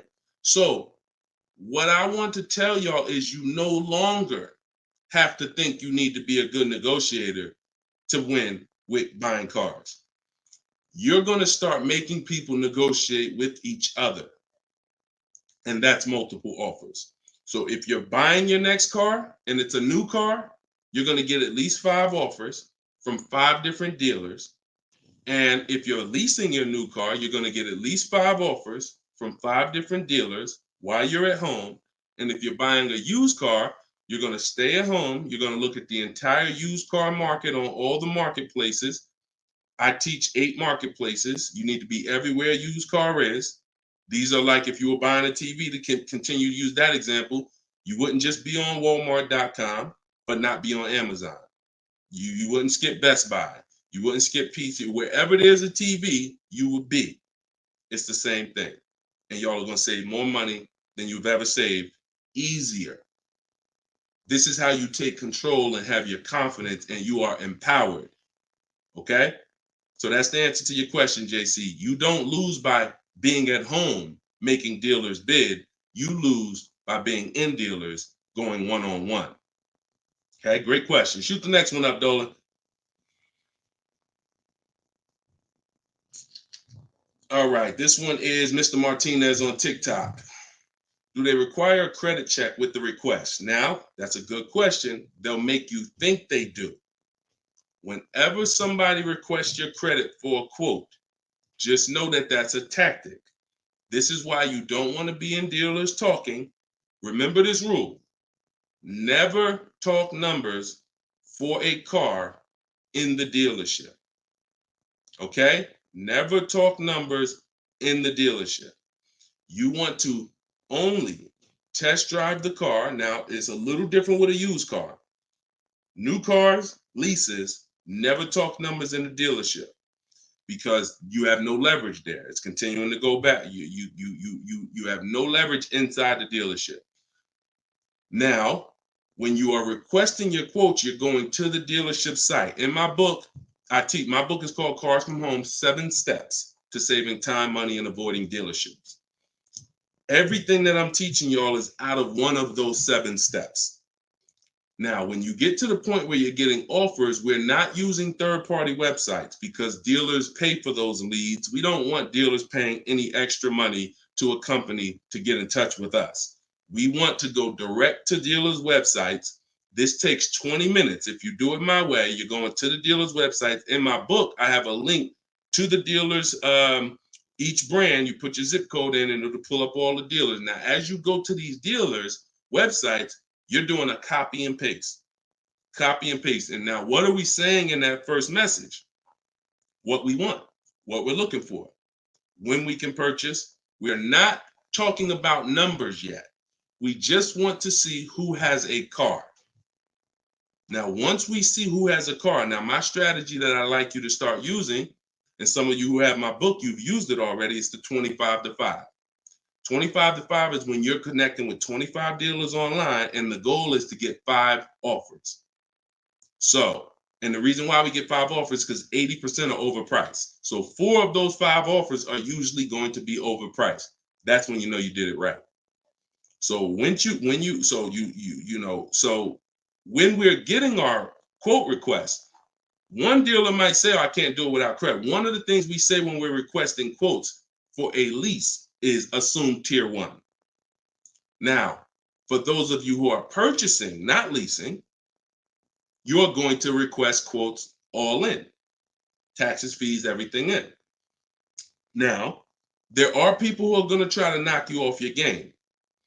Some of you know, if you have my book, I have scripts for everything they're going to say, because I used to have to use these templates. You're going to hear stuff like, oh, we need you. When can we get on the phone? Can we just have a quick phone call? My script for that is I'm going to be handling my whole process from home. I'm only going to be talking to the person who actually makes the best offer.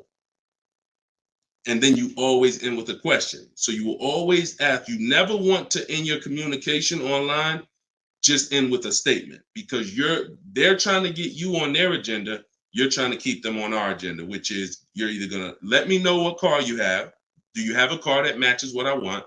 Second, once I confirm you have a car that matches what I want, can you give me an offer for it? That's what we want. And everything we do is to stay on that agenda. Does that make sense? When you're leasing and you're buying new cars, you have to have an agenda, because, again, I'm trying to teach you, I want you shopping with strategy. I've been doing this helping people since 2021. We've helped over 8,000 people, probably 6,000 with my book, another 2,000 with our video program. So this we know works.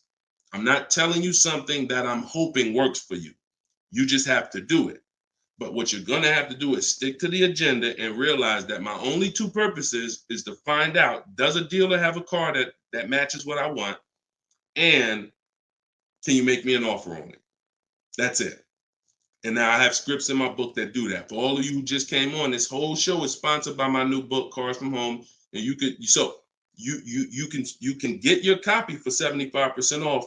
It's normally $97. It's a digital book because I need to update it as things change in the market. And if you got a print book, if I printed a book and now I mailed you a book, now you got the book and it works now, but when you go to use it a year from now, some things may change, some websites may change and whatnot. Now you got to buy another book. So this book is a one-time, you get upgrades as I upgrade it, and I probably updated it at least 4 times since I launched it. So get your copy for 75% off in my TikTok bio, but you only got 30 minutes. Once 30 minutes passes, it goes back up to $97, which is still a great price, by the way, because you're going to save thousands of dollars using it in my Instagram bio and my TikTok bio. So you're never getting to the point, Mr. Martinez, where you are giving a person an opportunity to run your credit, because everything you're doing is at home requesting information. So as long as you get into the business of being at home, writing and requesting prices and seeing which dealer is going to offer you the car for the best price, you're never going to be in a position where you need to be giving your credit, because there's no reason. And if you give your credit, you really fell for the game, because now they locked you into them, which is the goal. So no reason for everybody, no reason to give credit to give somebody our credit to get an offer. All right, go ahead, Dolan. Next one. Type your questions. I see a lot coming in from Instagram. I'm in the dealership right now. Vital on Instagram. Keep that up. Keep that up, Dolan. Vital just said I'm in the dealer right now. Now, if you're there negotiating, then you're never going to get the best deal. You're never going to get the best deal. Understand, y'all, I'm not playing games. For those of you who don't understand what we really do here, like, this is Greg right here. Greg used our strategies. He got a $56,000 Kia EV6 win. He got it for $527 a month on his lease, no money down. That's through bids. That's not through negotiations. Danielle's lease, $44,000 Audi A3. She got it for $550 a month, no money down.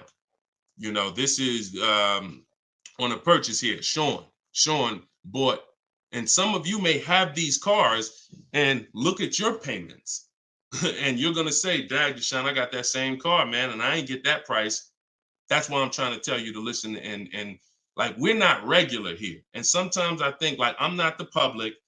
I could be in the car business making $200,000-$300,000 a year if I wanted to.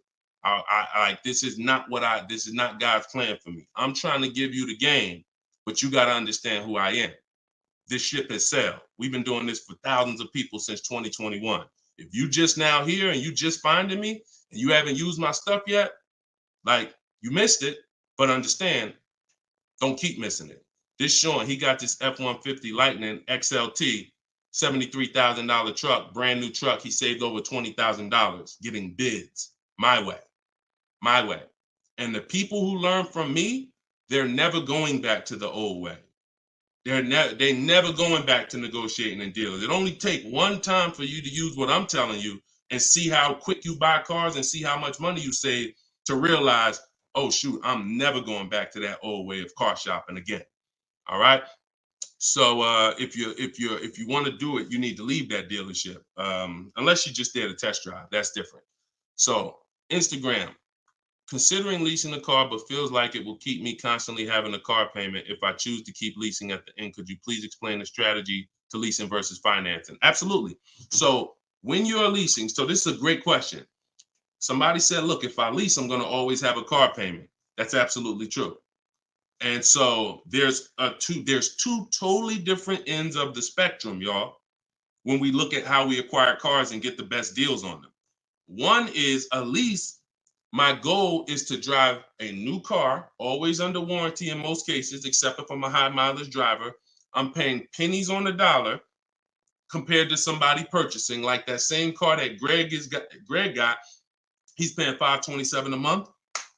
That same vehicle would be, it's a $56,000 car. That same vehicle will be $1,000 a month on the car note, at least on a 6-year car note.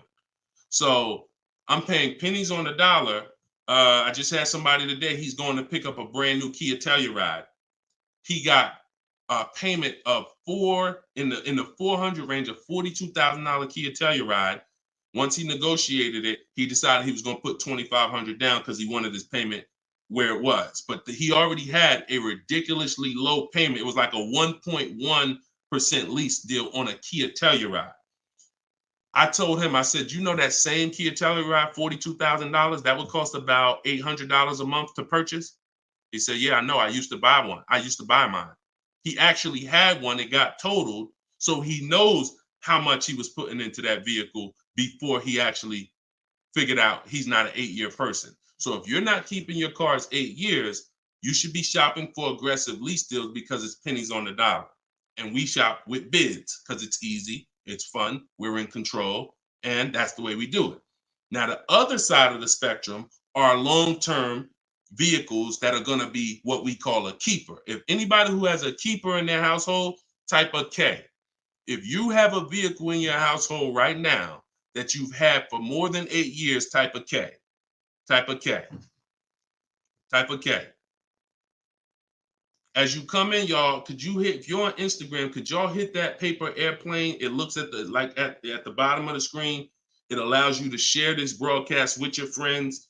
And could everyone who shares, could you share this broadcast? It does help. It matters. And I'm never going to stop asking for it. And I'm never going to stop appreciating the people who share.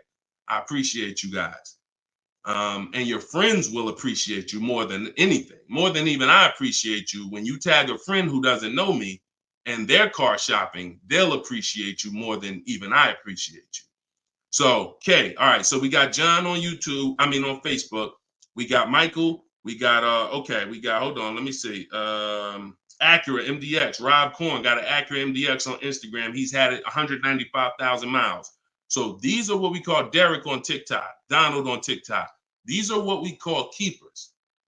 These are vehicles that, someone asked a question about understanding if I always have a car payment, if I lease, can we please explain the strategy of leasing versus financing? I just told you the benefits of leasing. Now, all those benefits come at a price. Now, the other side of the spectrum is the long-term keeper vehicle where now we have outlived depreciation because the unseen expense is the one that's killing you. The unseen expense is depreciation. When you buy your car today for $30,000, tomorrow it's not worth $30,000, right? Tomorrow, you can buy a car today for $30,000 and bring it back to the dealer tomorrow. They're not just giving you your $30,000. You've lost money in one day. That's depreciation. Now you can sit that car outside your house and you can have that car. You don't drive it 1 mile. You never even touched it. And you go out there and a year later, is it worth $30,000? No, right? You never told, but Deshone, I didn't even drive it. But you understand, it's not worth $30,000 anymore. It sat there for a year. Now it's probably worth $24,000.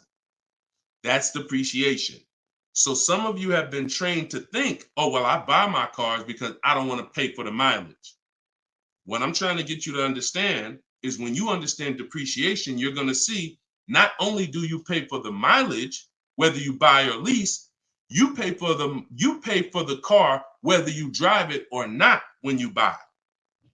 Does that make sense? Type clear if y'all are clear so far on this, on these principles. Because it's bad information that's been fed to you for all these years that, oh, you know what? I like to drive as much as I want. Oh, I like to do everything and I don't want to pay for mileage, so I'm going to buy. But what you're seeing now is, oh, shoot. If I drive no miles, my car's worth less. If I drive average miles, my car's worth even less. If I drive high miles, my car's worth even less. Depreciation. It's the unseen expense. So now our goal with purchasing the right way and picking whether I'm going to shop for great lease deals or whether I'm going to be a long-term keeper is to avoid where the depreciation loses us the most money. The most money. Look, right here, 3, 4, 5, 6 years, you're losing the most money. This is when you don't want to have bought your car and replaced it, because you're losing thousands and thousands of dollars every year. And now many of you have been taught it's okay to switch cars while you're in here, dropping. But going back to the keepers know, all right, I'm switching cars when my value is like this, my depreciation. So all of you who said out there that you got a car that you've had for 8 years, 10 years, 12 years, now you're gonna, here's what proves to you what I'm saying is true. The keepers, which is why I'm trying to get you guys out of that middle, all you 3, 4, 5 year people, 6 year, 7 year people that do not lease. You don't keep your cars long enough to outlive this depreciation, but you don't lease. You're losing the most money by far. By far. Thousands and thousands of dollars every car you buy in resale value, because you flip cars, try to trade them in while you just lost thousands and thousands of dollars. So on the other end, those of you who said, Deshone, I got a keeper outside, if that car today is worth $5,000, a year from now, it's probably going to be worth $4,800. That means you're no longer losing value like this. You're only losing value little by little, and you've outlived the depreciation. So your goal when understanding should I lease or buy is like, Deshone, okay, how do I avoid this? Well, if you're not keeping your car 8 years, you should be shopping for leases. Everyone who told you otherwise was wrong. I'm not going to say they were malicious, but they were incorrect. And unfortunately, I call them confidently incorrect. Dangerous. Dangerous. Being confident and incorrect is dangerous to you and others and everyone who's going to listen to you. So I'm telling you the truth based on numbers, that shopping for lease deals is here. If I'm not keeping my cars 8 years, I need to be shopping for great lease deals. If I'm going to keep my car more than 8 years, then I'm going to purchase and I'm going to make sure I get a car that's going to last 8+ years so that I can outlive the depreciation and win with long-term ownership. But I'm not stuck in the middle. Clear? Clear? Everybody clear before we move to the next question? JC said, my man hitting on all cylinders. I appreciate you, man. This is what we do, man. I've been doing this since 2006, man. I'm not new to this. I've been helping people save money on cars and make dealers bid for their business since 2021. And that's what I'm known for. Here in New Jersey, people know when I had my brokerage, Deshone is the person that helps people save money if you listen to him. If you don't listen to me, God bless you. I wish you the best. All right, so for all of you, cue the next question up, y'all. For all of you who just jumped on, this whole show is sponsored by my new book. Everything I teach is out of my new book. It's called Cars from Home, 7 Steps to Saving Time, Money, and Avoiding Dealerships. It's normally $97, but as part of our launch, you can get your copy for 75% off. It's a digital book. It'll be in your inbox in literally 3 minutes. And if you're on TikTok, you won't leave the broadcast, so you don't have to wait until the show is over to click the link in my bio, get your copy, and then you can come back and listen to the rest. Same thing on Instagram. And we got something in the comments for Facebook and YouTube. You guys can click the comment section, or if you're watching us on television, you can scan the QR code with your phone. All right, let's go, Dolan. Shoot that next one up, brother. Let's keep these questions coming, y'all. Keep typing them. And again, we're live right now, Wednesday. This is our Wednesday 12 p.m. live stream. I want to make sure I keep saying that because we broadcast these shows all day long so that some of you could tell your friends if they missed the live show, they can still see the broadcast. But right now, it's Wednesday, and this is our 12 p.m. live. So ask your questions. This ain't a rebroadcast. JC said, could you please share with us your insights on how to best eliminate dealer add-ons, addendum lists from the deal? Example, windows etching, low jack, nitro in the tires, Scotch guard. Okay, you name it, whatever. I always say this, and I have a video that has done well. It's been seen by several people, and it says we don't negotiate with dealers with fake fees. You can see, what I need you to know is 80% of dealers are overpriced. 20% are trying to beat their competition and they don't mind competing. These are the best people in the world. These are the people you want to find and buy from. But there's 17,000 new car dealers in this country. There's 100,000 used car dealers in this country. Somebody tell Isaac on TikTok that we just answered that question. So if there's 17 million new car dealers in this country, 17,000 new car dealers in this country, and 100,000 new car dealers, used car dealers, and 80% are overcharging, then you need a strategy to find the 20%. That's another reason why you cannot walk into a dealer and think you're going to get your best deal, because you don't know. You have a much higher chance of finding an 80% than you do a 20%. Does that make sense? It's more than likely when you walk into a dealer and you request a quote or you request an info, even the dealer that you've been buying from, they're going to say, it's more than likely you're dealing with an 80% dealer just based on the sheer numbers. It's not 50-50. And like I said, I've worked with 8,000 people since 2021. We have the data to show this is not 20% is who you're looking for. That's who we're looking for. So what we do is we need to sort for them. We're not looking to walk in. We're looking to stay at home and sort for them. The 80% are going to do what the 80% do. To answer your question, JC, I'm not interested in getting an 80% dealer to take off their fees because that's not what they do. Thanks, Carter's dad. That's not what they do. They charge fees. People pay fees. People who walk into them and buy the old-fashioned way. Your friends. Some of my friends who don't know me, most of my friends know me though now. So, pretty much everyone that knows me in real life uses what I teach. But some of your friends, pretty much any of your friends that ain't doing what we teach, they're out there walking into dealers. And the 80% are going to do what the 80% do as long as people keep paying it. As long as people, all right, man, well, look, you're going to have to take some of that off. It's made up to begin with. So how do I win if you're taking off $2,000 of fees you made up and then I think I won? How's that a win? So the tactic is, the worst kind of people are going to start so high. It's called padding the deal. So when you walk into the dealership, I'm padding the deal if I'm the worst kind of person.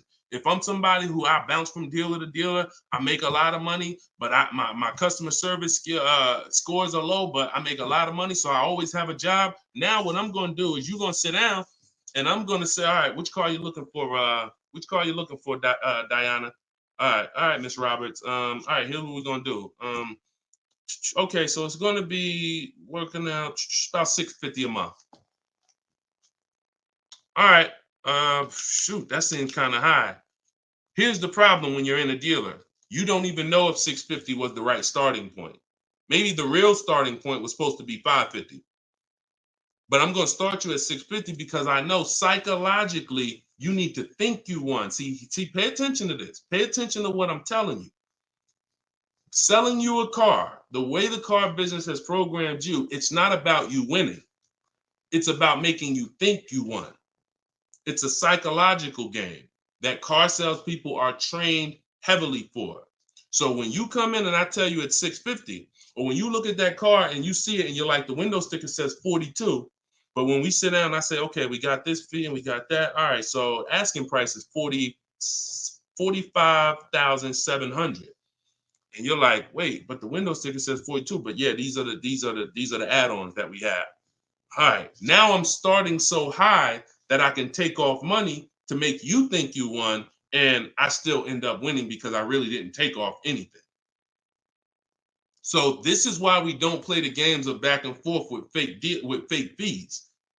What we do is we sit at home, we get bids, we look at, if we're looking at pre-owned cars, we're looking at the marketplaces, we're narrowing it down, because my strategy for shopping for used cars is different than new cars. New cars and leases, we use something called the 25 to 5 strategy. That's when we reach out to 25 dealers to get 5 quotes. Used cars, we use the multiple marketplace strategy, where we go to all the used car marketplaces and now we look at what the low price is in the market and we sort it down to our top 3, top 5. And then we take it, we got to make sure there's no fake fees on them, because that's a tactic they'll use on used cars. Fake fees, put a price out there. So everything is a screening process. That's what I want you using, a screening process, a sorting process, so that the best deal reveals itself. You don't negotiate for it. But we don't try to turn 80% dealers to 20%. They're never going to be that. Maybe they will if we change the whole industry, and they won't be able to keep their job if they don't change. But for today, 80% dealers are going to do what 80% dealers do. That's not our job. Our job is to find the 20%. Clear? Good question. Great question. Shoot the next one up, Dolan. We're live, y'all. This is Wednesday. This is episode 5 of Car Shopping Questions and Answers. We don't usually do a live show Wednesday. It's usually Monday, Tuesday, Thursday, and Friday at 12 and 3 Eastern time. So that's the schedule. If you're like, man, Deshone, I want to make sure I tell my coworkers, I got people in my church, they need to see this. Tell them Monday, Tuesday, Thursday, Friday, 12 p.m., 3 p.m., we're here live. But all day long, we rebroadcast these lives so that even if they miss it, they can watch the show and watch the rebroadcast. Go ahead, Dolan, shoot the next one up. What if your car is damaged and you want to trade it? Okay, great question. And what you'll notice is a lot of people are going to ask the same question you have, because many of you are in the same situation. So what if your car is damaged and you want to trade it? It depends on how bad the damage is affecting the value, in my opinion. So let's say you have a vehicle that is barely drivable. You're selling it in its worst condition, and it's making, example, let's say you got a BMW, older BMW, the transmission's slipping or the transmission's out. It doesn't drive, or it needs an engine. Something where literally the integrity of the car is totally compromised. That car is almost worthless. That car is going to be worth $500, $1,000, depending on the year, the mileage, $1,500. Meanwhile, if you put a used transmission in, this is why I'm an advocate. I preach you should always have a great local mechanic, a great local service shop in town that you use when your car has no warranty left. You must have this if you truly want to win, because these guys are usually 30, 40% of what a dealer is going to charge, because they don't have that overhead. So what I'm doing, if I got an older BMW, no transmission, a Nissan, no transmission, I'm going to get a transmission from a salvage yard and get a used transmission, a used engine, pay $2,500, drop that in, and then sell the car like that. And I can tell you that that's what my father did. Like, my father bought a GMC Envoy 2009, maybe 4 years after he bought it in 2013. So it was 4 years old when we got it for him. Then maybe 3 years after that, the engine went. So he got a used engine. He's been driving that car since like 2017 with the used engine, and he's getting ready to sell it, and he'll probably get $4,000 or $5,000 for it on Facebook Marketplace, because he's a low mileage driver.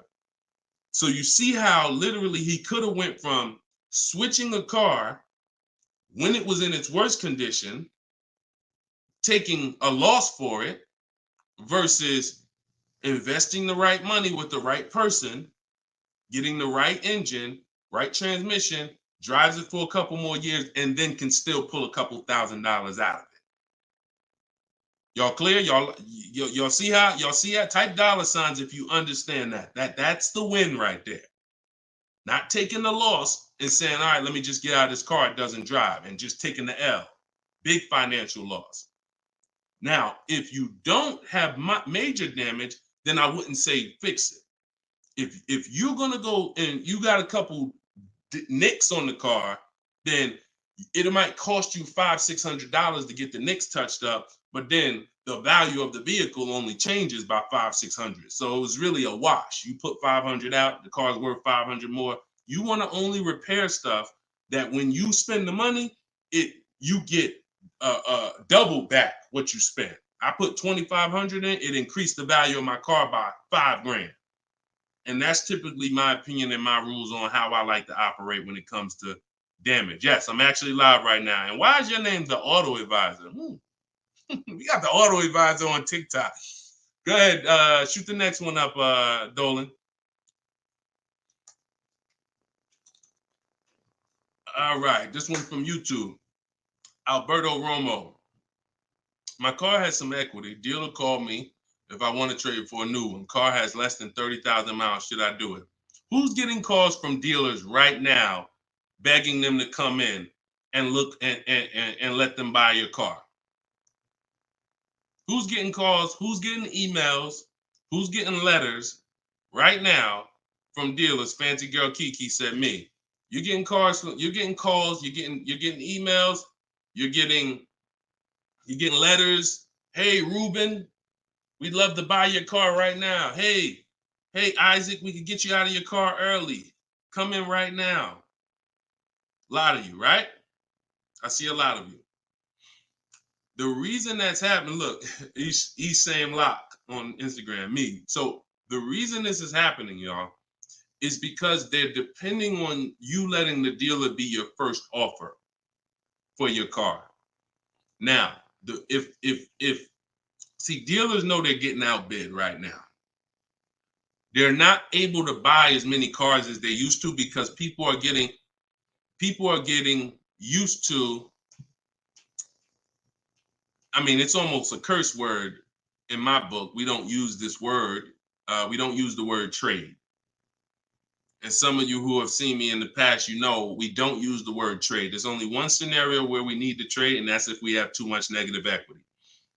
The reason why we don't trade is because trading is not a bidding system. There's 3 transactions that you've been trained to give to a car dealer. One is buying a car from them. That's its own transaction. I bought a car from you. The second is getting the loan from them. That's another transaction. I got a loan from you, because there's other companies out there that only give loans. They don't even care if you buy a car. They don't sell cars. They give loans. That's a clue that there's money in the loan business. Now, the third transaction is people who want to buy your car. When you give your car to the same dealership, you gave them your old car, that's one transaction. You gave them your loan, that's another transaction. And you gave them the purchase of a new car from them. That's 3 transactions. And most times you didn't get bids on any of them. That's how you're losing money. You're probably losing $2,000 here, probably $1,500 on the loan, and then maybe another $1,000, $1,500 on your car that you gave to them. Hidden money. See, I'm not just here to teach you how to car shop from home the right way, strategically using my system. I'm also here to reveal to you the hidden money that you haven't seen in your car deals. So you got to stop doing combining transactions. That's why we don't trade. We get offers in my book, step 2. My book is 7 steps. Everything I teach is 7 steps. Those 7 steps won't change. First step is most important question. That's leasing versus buying. How many years you keep in the car? Second step is equity assessment. I need to get offers for my current car, my current lease, see if I have any equity, see if I can break even, or see if I have negative equity. Third step is deal structure. I need to find out how much this car is supposed to cost if I get a deal on it. I'm budgeting for a deal. See, we don't budget based on how much I could afford. I'm budgeting, I'm looking at a car if I'm going to lease and saying, if I'm leasing, this is what a good deal would be on this car. I'm budgeting if I'm purchasing, this is how much I'm coming up with. Watch this. Many of you, you go in and you've been, oh, I only want to spend no more than $500 a month. Or hey, I only want to spend no more than $30,000. You end up spending $570, or you end up spending $31,500. Or they say, hey, yeah, we got you to $30,000, but what about the taxes? All right, well, I guess I'll just put that on a credit card. So you end up going over budget because you shop with your max budget in mind. We never shop with our max in mind. We shop with multiple goals below our max so that we always, no matter where we land, we're under our max budget. That's step 3. Step 4, we do something called shopping, not buying. We don't mix the two with my system. Shopping is deciding what you want. Buying is step 5 when we go into the market and we start getting offers on what we want.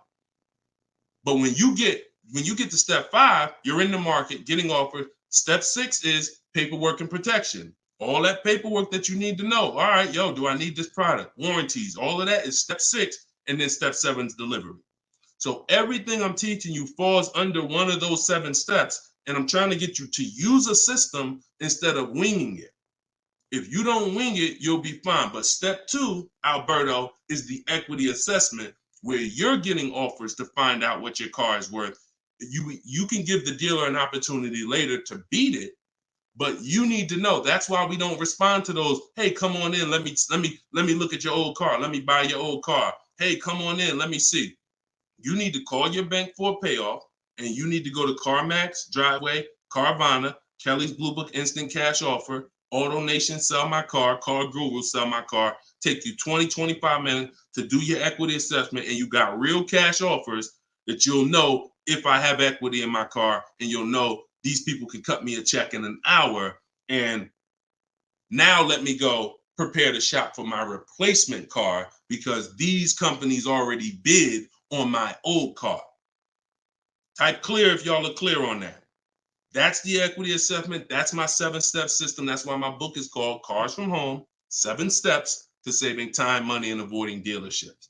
All right. All of you could get a copy. You could get your copy for 75% off. It's normally $97, but as part of our launch, you can get it in my TikTok bio for 30 minutes for 75% off. Once the timer goes back up, once the timer expires, it's back up to $97. So get your copy before the timer runs out. Same thing with Instagram. Go to my Instagram bio. You'll have it 3 minutes and you come back to the show. And if you're on Facebook or YouTube, we got links in the comment section for you. All right. Great question, though. Look, go ahead. Shoot the next one up, Dolan. I said, this man, bro, spitting gold fire for real. I hope this isn't going over anyone's head. Me too, bro. Listen, me too. Keep that question up. Fancy girl Kiki from TikTok. But me too, bro. Like I'm sitting here, man, and I pray every day that the Lord help me to look. I want you to even see. I gotta unlearn. That's why I represent this brand. I got to unlearn. Like I have been programmed, and the people who programmed me have actually programmed me because they make more money by me staying programmed. So some of you, it's unfortunate, are not going to spend $24. You're not going to spend $24. Now, I had people get the book for $97. It's people that might be on here that say, man, I got the book before we even had this sale. $97, but some of you are not going to spend $24 to get the book. But you want to go into a 5-figure transaction, a 5-figure, $10,000, $50,000, $100,000. Some of you who are buying luxury vehicles and exotics transaction, but it's something about not, and that's just unfortunate. All right, Fancy Girl Kiki from TikTok. Is it true that you can have your down payment go towards your payments? So, all right. So when we're working out our loan, again, this is still combining the loan and the purchase of the car. Because when you're actually trying to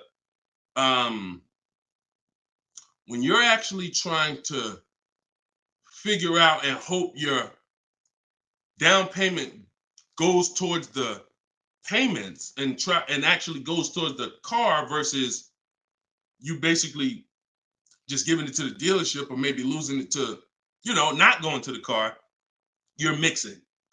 Because when we're shopping, we have loan. When you buy your car, if I'm financing, right? Give you an example. When I bought my Infiniti truck, I'm shopping for the car. Once I get the car, now, and I use my perfect budget calculator. It's in my book. It's a calculator I created. See, that stuff I can't even explain on this show. I can't explain how a calculator that I created works. It's a surprise when you get there, when you read and you're like, oh, this is a calculator. I've never seen nothing like this before. I know, because I made it. And I got like 5 of them in there. So, but when you're trying to do what it does, I can tell you how to do this manually to some degree. When you got to know what you can spend. That's why we have that budgeting exercise where in order for me to be at a $450 a month payment, I can't get any more than a $22,000 loan. If I get more than a $22,000 loan, then I'm going to have more than a $450 payment. So now you might say, okay, 6 years though, because if I go 6 years on the loan, then maybe I could get like $25,000 depending on my interest rate. But I need to know how much car I can buy based on where I want my payment to be. So now once I establish that in a budget exercise, you can do that with some calculators online, try to, but you have to account for taxes. The reason why these calculators don't work well, because they're not going to account for the taxes. They're not going to account for, any down payment you want to put in, and they're not going to account for any equity you may be getting. And then they're not going to give you these goals for, all right, a 5-year loan or a 6-year loan is 2 different prices. $450 a month for 5 years is not the same as $450 a month for 6 years. If I get a car at $450 a month for 5 years, I got a better price on it than if I got it for $450 a month for 6 years. So these are the things that you kind of got to have in your budget so that all right, this is how, because it does me no good to know that I could go and spend $35,000 on a pre-approval. What does that do? How does that equate to what I can actually spend? I don't want to spend $35,000. That's a $700 a month payment. So, but once you establish the budget on how much I can spend, now you go find the car. So I'm shopping for the Infiniti, and I'm shopping knowing all of these cars are within my budget. Now, when I actually get the car, now what I'm doing is going and I'm finalizing my loan and having multiple dealers, multiple banks and credit unions give me offers for my loan. Everyone can run my credit with a hard pull because I'm within the rate window where it's not going to affect my credit negatively. It's only going to weigh as one hard pull. I know you have heard, oh, don't let all these people run your credit. If you do this right, according to how you're supposed to rate shop, you can Google rate shop. In fact, I'll show you right now. I'm going to share my screen so y'all can actually see. See, it's the information you don't know that's costing you. It's the information that you don't know that is costing you. Look, if I go to Google and I type in rate shopping, Experian. Experian has a whole article. Let me know if y'all can see my screen. Hold on. Oh, wait, hold on. Entire screen. Look. So I go right here. Rate shopping. They have a whole article about how to properly rate shop. And let me see. Look, the FICO score window is 14 to 45-day period, depending on which version is used to calculate the score. So we do it in 2 days. We do it in 2 days. So we don't even use the 14-day window. That's why we don't let anybody run our credit with a hard pull until after we already find our car. So now you come in and you are I'm letting all these people run my credit to get their offers for my loan, their offers for my interest. And then what I'm doing is whoever makes the best deal there, I'm calling the dealer and I'm giving the dealer an opportunity to beat it. Because the dealer has another 7, 8, 10 banks that they might, let me see if I can beat that because I like to earn the business. And that's what I call the bank bidding war blueprint. So I'm putting that when you get my book, you actually get the bank bidding war blueprint because I haven't combined it with my book yet. It's going to take me probably about 30 days to combine it into my book So I just send the book and I send the bank bidding war blueprint. That strategy right there is called the bank bidding war. So we're not worried about if our down payment's going to go to the car, because our loan is always worked out with the bank, not with the dealership. Okay? Separate these things. When you start separating these things like I want you to, you're going to see I can't get into the same trouble I used to get into. Okay? Go ahead. Shoot the next one up, Dolan. Great question. Are you even actively selling cars, or are you just selling books now? No, we're all in the education business. I haven't sold cars since 2020. TikTok, what's the best way to approach a used dealership? From home. All the marketplaces. So you don't want to, if you're shopping for a used car, you cannot afford to miss a place where a used car is. What does that mean? Car Gurus, Auto Trader, Carfax.com, CarMax.com, Carvana, Driveway, eBay Motors. There's 8 marketplaces that we use. Vroom used to be on there, but Vroom's out of business now. So, and we don't use, people will say, why don't you use Auto Tempest because it pulls inventory from all of it. We don't use a third-party site, because what it's doing is pulling, it's not going to pull all the inventory, because no one's going to give this third-party site permission to just pull all their inventory, and now people start going to the third-party site instead of coming to them. So we just go direct to the marketplaces.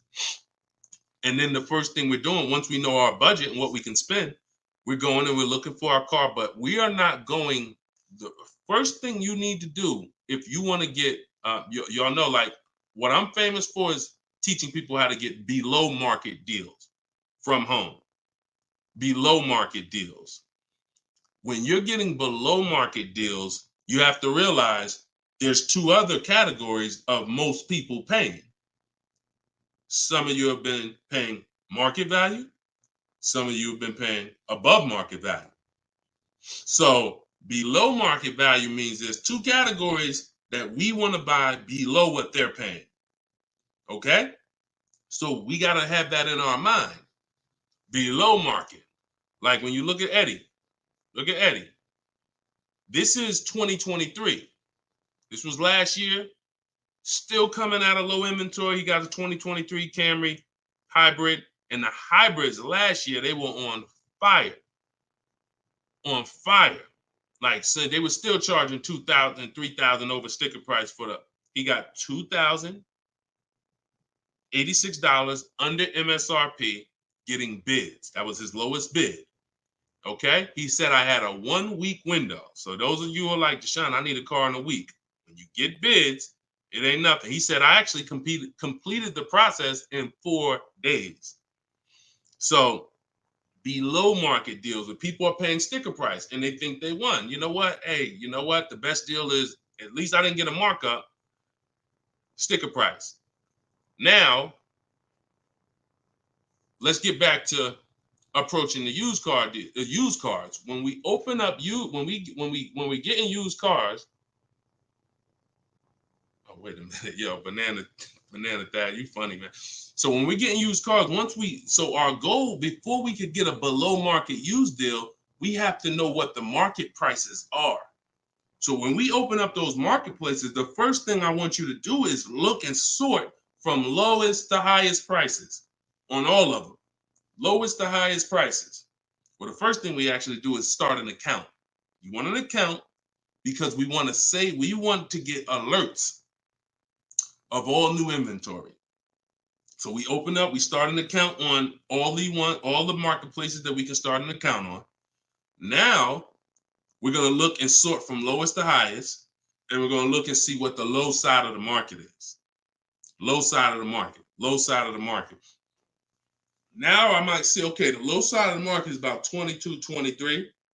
If you're doing it right, you're always going to have prices that are $3,000, $4,000, $5,000, $6,000 more. If you don't see that type of spread, you're not doing it right. So now we know this is the low side of the market. Now here's what comes with the low side of the market. Bad Carfaxes, frame damage, salvage titles, sketchy history, Damaged cars, that's good. That's what comes with it. What we're looking to do is see where those cars are priced at, and we're looking to be right above them. And from there, we have a particular system of how we're going to sort based on title history, service records, extremely important. We will not buy a used car without great service records. Then we go to accident history. There's a couple different types of accidents: serious accidents, airbag deployed, vehicle towed. All of this is serious accident. I appreciate you, JCAA. Shout out to the sharers on TikTok. Now we go to, then we need to verify there's no bogus fees, because that's a narrowing down. Now that'll narrow us down to like a top 3, top 5, top 7. But some of those vehicles are going to have bogus fees, guaranteed, guaranteed. And this is not always happening day one. That's why I don't want you waiting until you need a car to go shop. I want you in the market early, a month, 2 months, 3 months before you need a car, so that you can watch the market. And when you can watch the market, you have much more leverage. You have much more flexibility. You can say no. You can see where the price trends are, and you can get alerts. Many times, it's the alerts of the new cars that's going to be the car you take down. Because when you once you know the low side of the market, now you're getting alerts. Every new car that hits the market, boom, soon as it hits, I can look and see, oh, that's priced on the low side. Now I look, oh, shoot, frame damage. Oh, shoot, salvage title. Oh, shoot, whatever. And eventually one pops up and you're like, oh, good Carfax. Oh, good title history. Boom. And now we're preparing to get ready to take that car off the market. We can't test drive used cars until we're ready to buy them, though. That's the only reason we can't do 100% of our used car deals from home, ever. New car deals, we've had people throughout, use my book, in my course, 100%. Dealer delivers the car. That can happen. New cars and leases, 100%. Used cars, we can't. You must go to the dealer. You must see the car. You must drive it. And then that's when you're taking that deal across the finish line right then and there. Okay? That's a overview of what I call my multiple marketplace strategy. If you do that, you win. I mean, there's no guarantees in life. So I'm not here to guarantee, but I am here to say, you haven't had strategy. When you're using strategy and boundaries, you haven't had boundaries or strategy. You add boundaries and strategies to your car buying, 99 times out of 100, you're going to win more than you used to win. All right? Go ahead, Dolan. Shoot the next one up. Does your book teach how to sell and grow? I don't really know what that means. Sell and grow. This one's from TikTok. Do I get a discount for paying cash for a car? No. I know a lot of people told. Who was taught you get a deal for paying cash? Type a $sign if you were taught you get a better deal for paying cash. I got the book, the cheat sheets, awesome. Service connected. Don't use the cheat sheet. If you got the book, scrap the cheat sheets. The book is the nuts and bolts. The cheat sheets is an overview. I see you though. Use it. Win. So, all right. So you got Gina VL. You got I don't want to butcher your name, so I'm not even going to try. I see you on TikTok, though. I see Cozy Boy Nesto on Instagram. Okay, Monty. So my question was, who was taught you get a better deal by paying cash? All right. Now, I said type a $sign if you've ever heard this. Now, I don't want you operating with bad information. Let me tell you where this came from. And remember what I said earlier in the show. Earlier in the show, I told you, the car business is not about you winning. If you win, great, but it's about making you think you won. And I can only make you think you won based on what you tell me you need in order to feel like you win. So if you come in and say, listen, man, I'm paying cash, man, y'all got to do something better for me. I'm not going to sit here and tell you, well, you don't get a better deal for paying cash. Now, I would tell you, listen, I'm going to be honest with you. You can get this price whether you pay cash or not. So, there is no, but somebody who's not going to be willing to go and tell you that, they're going to make it look like, all right, I got to make you think that the deal I'm giving you is because you pay cash. This originated from when dealers used to finance cars. There are still people And you may be one of them who think the dealer owns your car after you get it. That's why there are people who say if they can't afford a car, they say, man, I'm gonna get a dealer back their car. It's not their car anymore.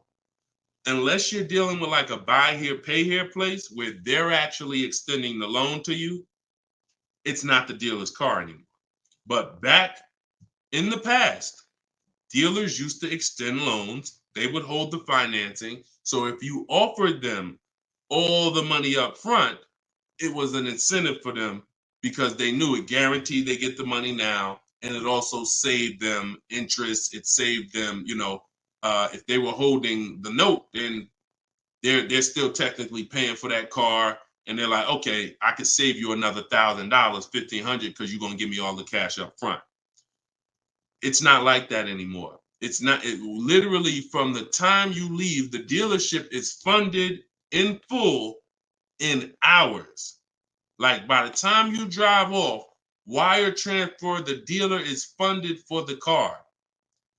The funds come from Bank of America, Chase, TD, M&T Bank, whoever it comes from, wired to the dealer. From that point, it's between you and who? Who's on the title? Who's the ones calling you if you don't make the payment? Who's the one setting up the car to be taken if you don't make the payment? It's not the dealer, right? It's the bank. So it's always between you and the bank from that point, which is why you don't get an exactly life experience. You're not getting a better deal paying cash. And that's just because that's the way it's set up.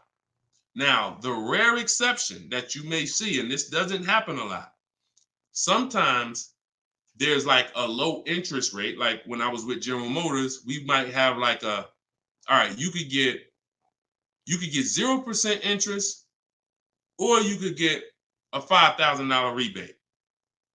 Only on a new car though. But you can't do both. So if you had somebody who could pay the cash, maybe if they save more money by taking the rebate than they would if they were to take the loan. So in which case, you're not getting a better deal because you're paying cash. It's just an incentive to, you're getting a rebate. But so those are these are very rare circumstances. So I just don't want you going in and telling you that you heard that from me. And I'm just telling you that's the truth. Like that is the truth. And when you really look at how banking works and how dealerships work and the fact they don't own the car, you'll understand there's no incentive to you paying cash at all. And if you're not investing your cash, see, I want you to also think about what you're doing with your money. Because if you want to pay cash, God bless you. Pay cash. Interest rates are high. Put as much down as you can. Pay cash. Get the loan out of there as fast as possible. If you're paying 6, 7, 8, 10%, 12%, get the loan out of there. Pay it off or make a large down, only finance a small portion of the car.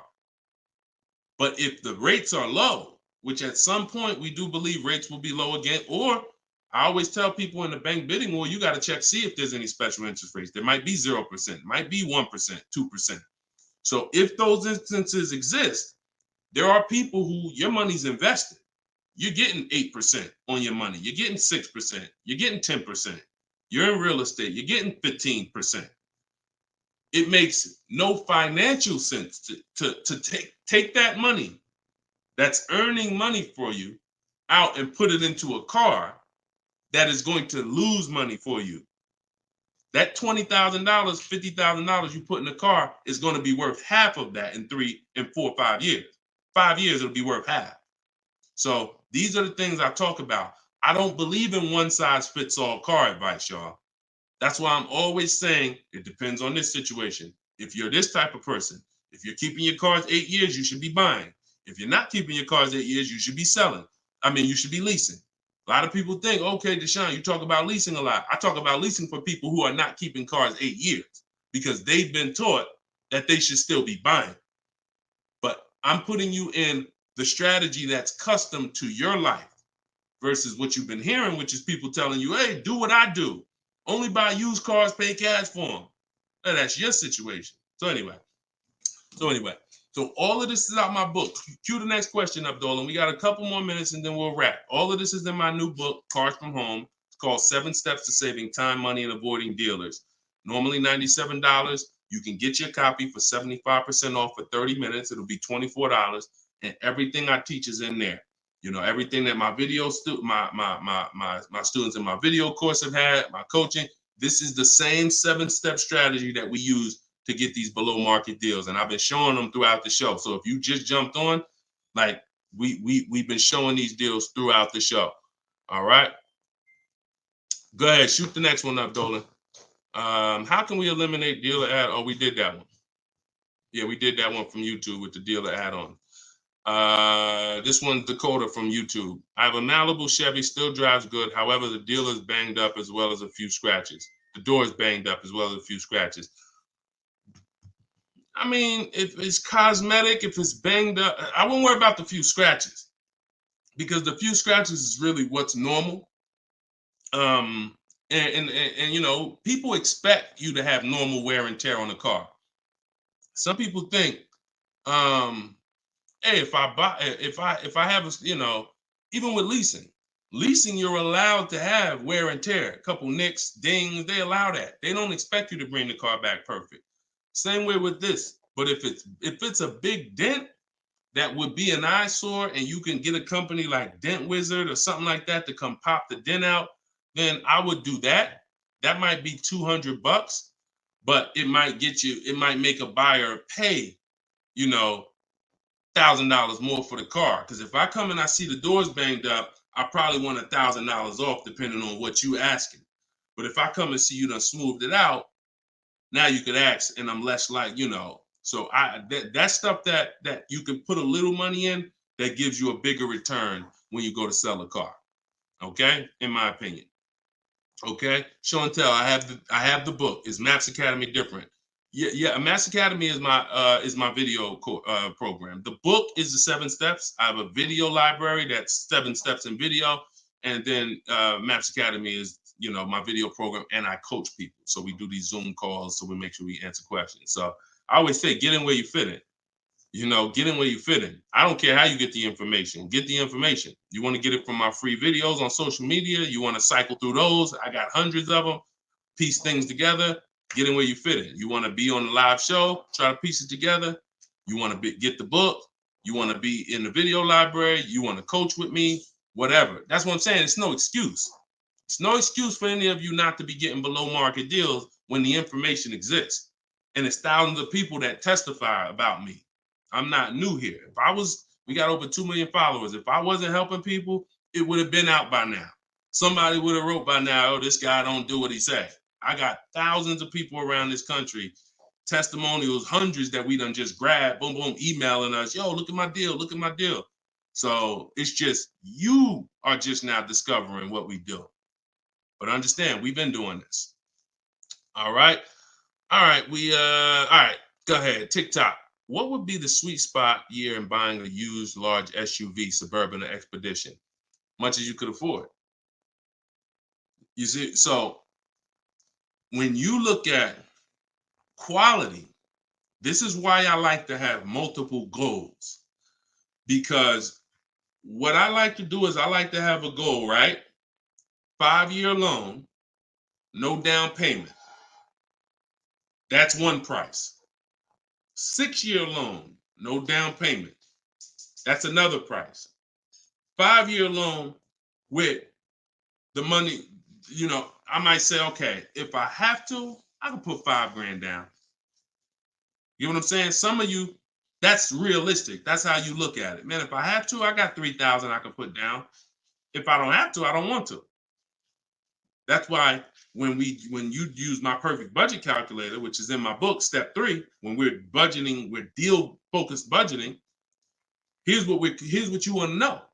If I want to be at $450 a month, how much is $450 on a 5-year loan, no money down? All right, that's one purchase price. Now, second tier, $450 a month, no money down, 6-year loan. I told you, I pay more if I had $450 for 6 years than I $450 for 5 years. So that's the next step up. Then I say, okay, 5-year loan using my down payment money. And then my max budget would be 6-year loan using my down payment money. But understand, I'm still under my max budget. I don't care if I have to go, and then we have another step where some of you have an old car. You have an older car, you're going to be selling it. You got 3,000 equity, you got 5,000 equity. That's also in there. So then it'll be no down payment, no equity. No down payment, no equity, 6 years. Down payment, no equity. Down payment and equity. See, all of this is below my max budget. Once I do a 6-year loan, my down payment and my equity, I'm not mad because I'm still under my max. Now, if I go above that now, if I wanted to do 5 and now I'm doing 6, or if I want to do $450 a month and I'm doing $480, now I've gone above my max budget. So my system for purchasing, we use this for new cars, used cars. Anybody who's getting a loan, this is what we do. This is in my book.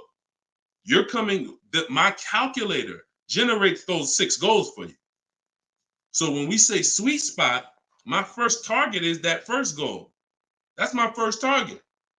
When I went shopping for my Infiniti, I was looking for a car under that first price. Couldn't find it. Jumped up to the next tier. Couldn't find it. Jumped up to the next tier. And it was my 4th goal is where I found this one at. But I still had like $4,000 or $5,000 more that would have kept me below my max budget. So that's how you want to do it. Shorter loans, no down payment. Longer loan that I'll take is 6 years. I never recommend anything longer than 6 years. And then we start adding those resources that we have to it. And then once we tap out at the top, that's our max budget. 6-year loan, the most down payment money. And then if I have any equity for my car, I'm putting that all into the deal. And then as long as I find a car in any of those, and that's usually like a $10,000 to $15,000 spread, depending on, how much resources you got. That's a couple $1,000s right there. So that gives you the room to bump yourself up without letting a car dealer bump you up over your budget. All right? That's why it's called the perfect budget calculator. And I invented it. All right? Praise the Lord. Listen, I appreciate y'all. We've been on for about 1 hour and 15 minutes. We do these shows live Monday, Tuesday, Thursday, and Friday. Wasn't going to do one today, but you know what? I said, it's Wednesday. Let's jump on. Let's do a live. Let's get some questions. Let's get as many as we can.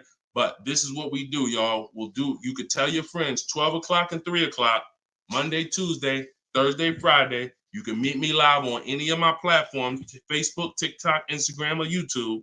And we'll be doing this live Q&A to make sure you guys get what you need to save money and get below market car deals. That is the goal. So for those of you who like Deshone, I appreciate the show, but I want everything in one spot, man. I don't want to even have to come back to this show anymore.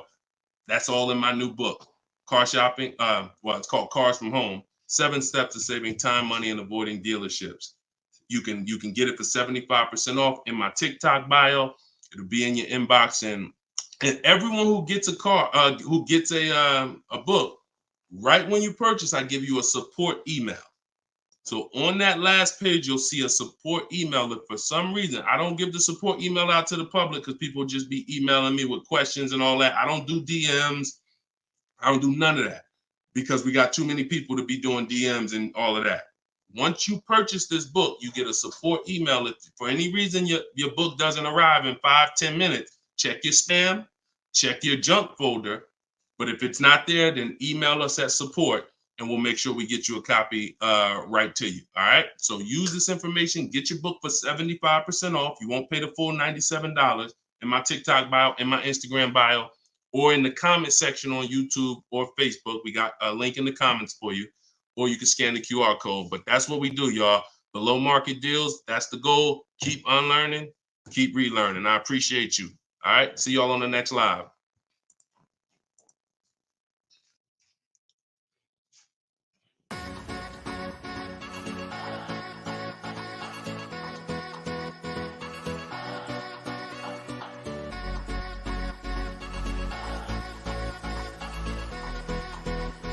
The worst possible thing you could say when you walk into a car dealership. I spent 5 years with Mercedes-Benz, 5 with General Motors, and the worst thing a person could say when they walk in is, if you could just get me to this payment, we got a deal.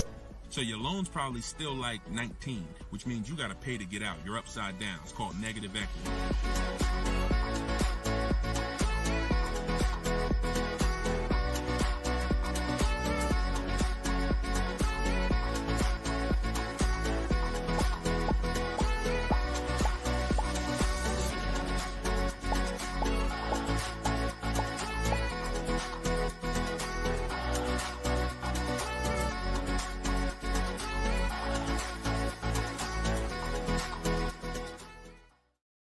Gail, welcome everybody to episode 6 of Car Shopping Questions and Answers. I am your host, Deshone, publicly known as Deshone the Auto Advisor. We do these shows Monday, Tuesday, Thursday, and Friday live at 12 p.m. Eastern Time and 3 p.m. Eastern Time. So I know some of you may see our live rebroadcast. That's for you to tell your friends about. That's when you can't make the show, you catch the rebroadcast.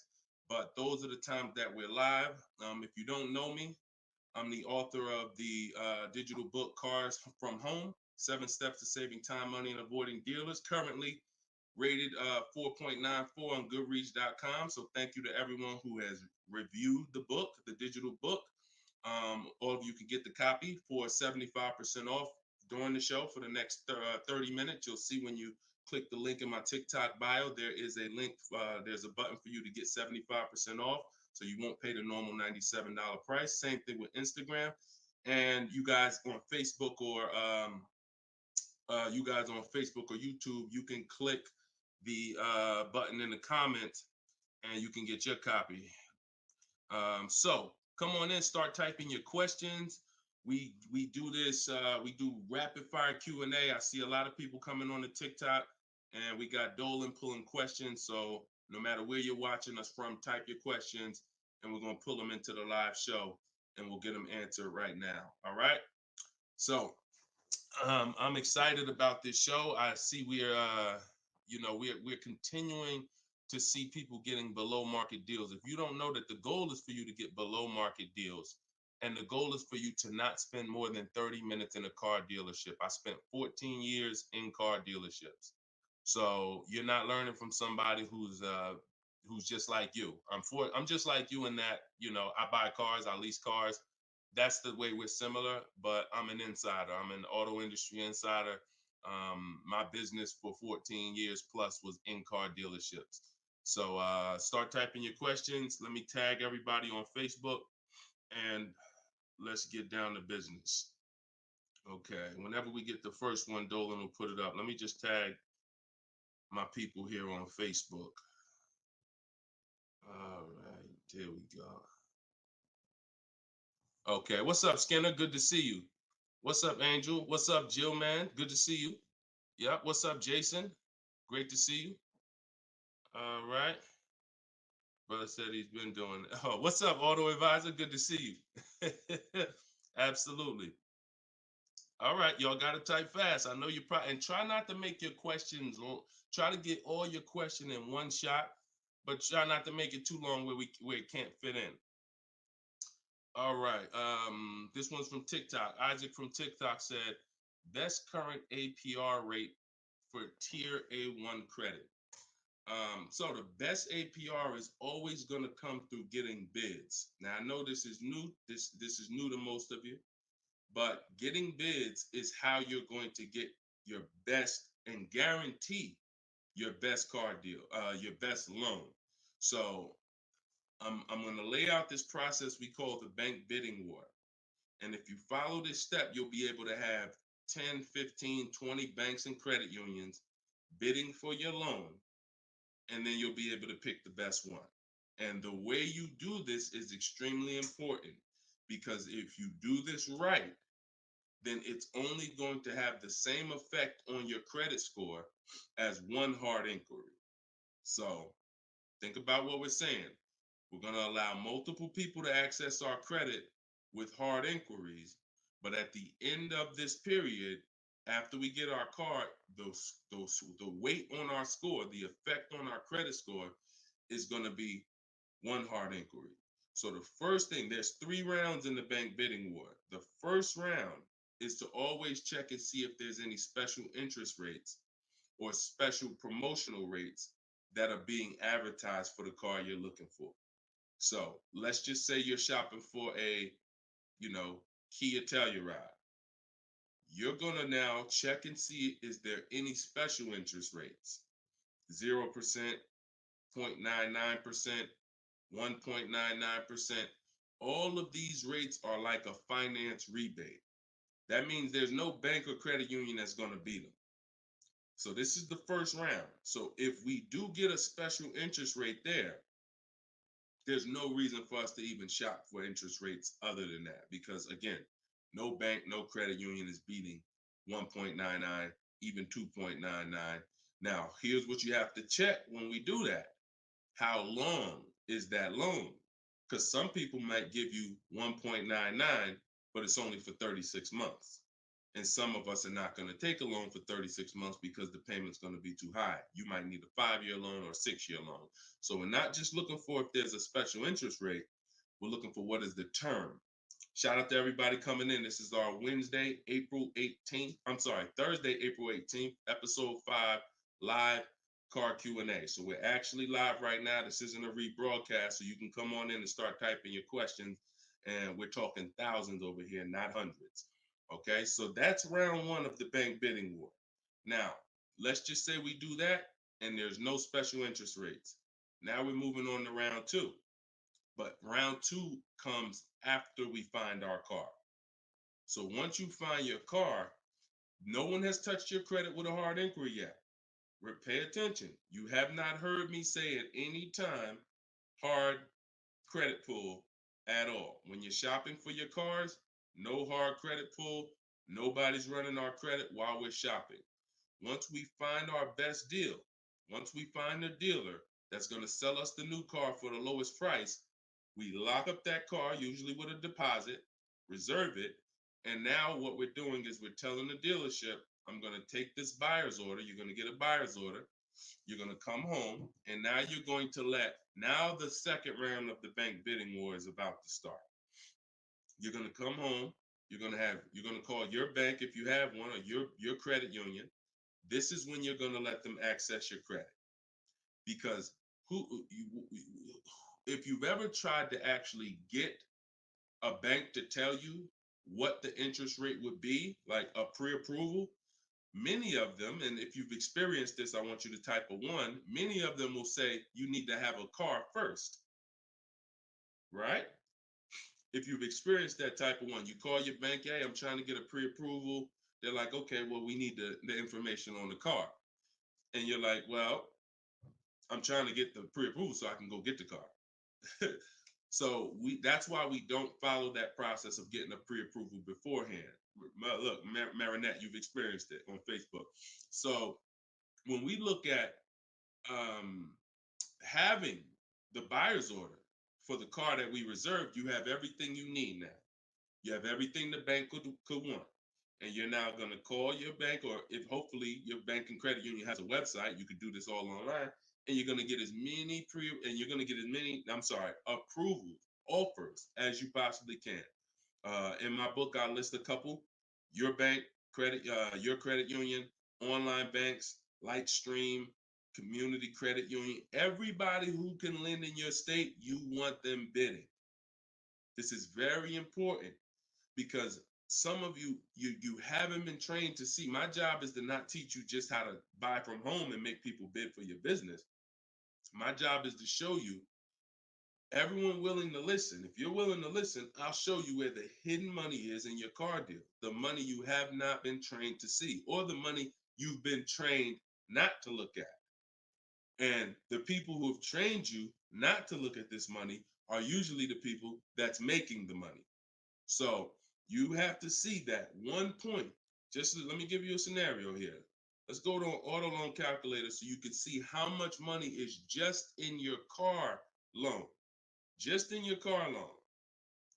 And we're going to do a couple different interest rates so y'all can take this serious. And you'll see why you need to be getting multiple bids for your interest. So if I'm buying a $30,000, if I'm looking to borrow $30,000, let's take $30,000 for an example. Average, pretty good average. Average price of a car is probably higher than that, but let's use 30. Now, if that interest rate is 5.99, total interest paid is $4,791 over the course of 5 years at 5.99. If the interest rate is 7.99, total interest paid is $64.89. That's over $2,000 difference. 2 points, $30,000 loan. Now, some of you are going to be borrowing more than that. Some of you are getting $50,000 loans. Interest at that same 7.9 on a $50,000 loan is $10,815 over 5 years. Now, if you can get 2 points less, 5.99, interest is $7,984. This is $3,000 difference. So, do you see how if you're not taking getting the best loan offer just as serious as you're taking trying to get the best price, you get a good price and then you'll give it back to the bank who's giving you the loan. So this is why we get big. So we're now going to let all these people run your credit. This is when you do your hard inquiry. You don't do it before this.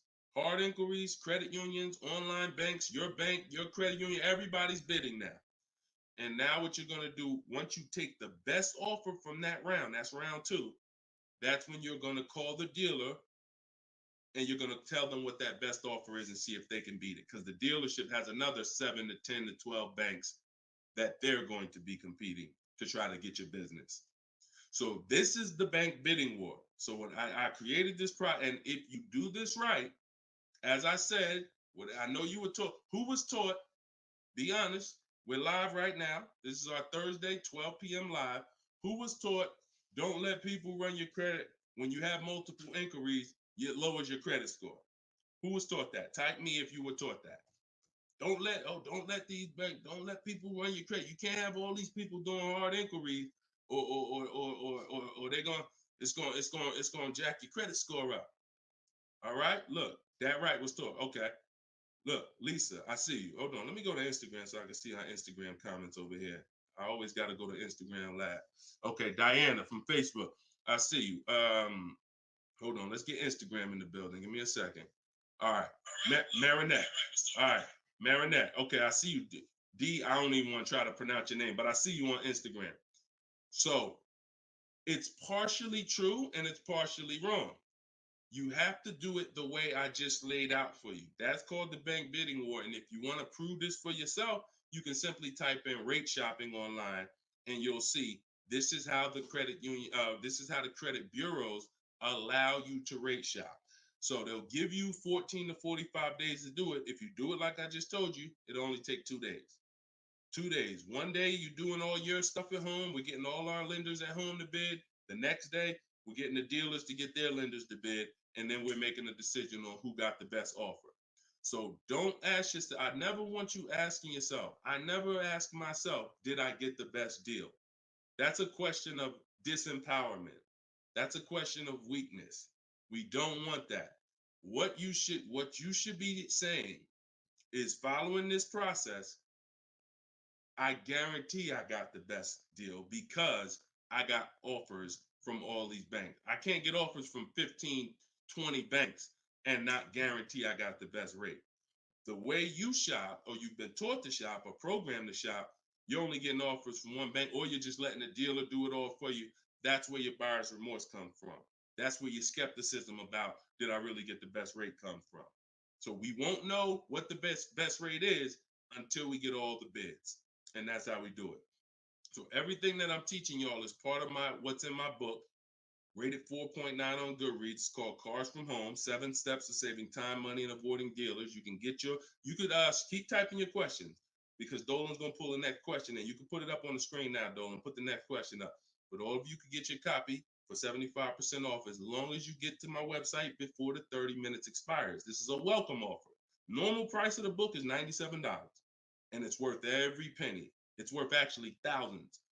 But special welcome offer, you get it for 75% off in my TikTok bio, in my Instagram bio, or in the comment section on YouTube or Facebook. Okay, this is Monty from YouTube. She said, my mother's looking to start a new lease soon, but she only drives 5,000 a year. What's the best option? Low mileage lease if she's not keeping the car. So if she's not keeping the car, Monty, watch this. I run this scenario a lot, and I want y'all to, because some of you, you were taught never to lease. If you stick around this channel long enough, you'll see probably within minutes that that's some of the worst advice that you've ever listened to. If you don't keep your cars 8 years, so we'll talk about that. And we show examples. It's not even up for debate. People who try to debate it, they're emotional and they're tied to old advice. So once you have decided you're leasing, which means I'm not keeping my car 8 years, I want to avoid that depreciation, then I need to be shopping for aggressive lease deals, because it's the short term. Again, this is another unseen expense, depreciation. This is why, look, when you buy your car today, you buy a $40,000 car today. You try to take that car back to the dealership a month later. What's it worth? You try to take, you buy a car today for $40,000. You try to take that car back to the dealer a month later. Is it worth $40,000? Right? No. A month. You might have even not you might have not even driven it. But that's the way depreciation works. You don't have to drive the car. In fact, here's another scenario. You could park the car outside your house for a year. You buy it for $40,000, park it right outside your house, don't even touch it. Just start it every now and then to keep the engine running. You come back a year later, that car is not worth $40,000.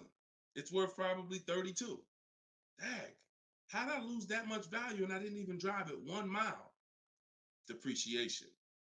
That's called the unseen expense. So whenever you hear me talk about the unseen expense, it's depreciation. So your job is to find the strategies, which is what I teach, to make sure you avoid the depreciation hit.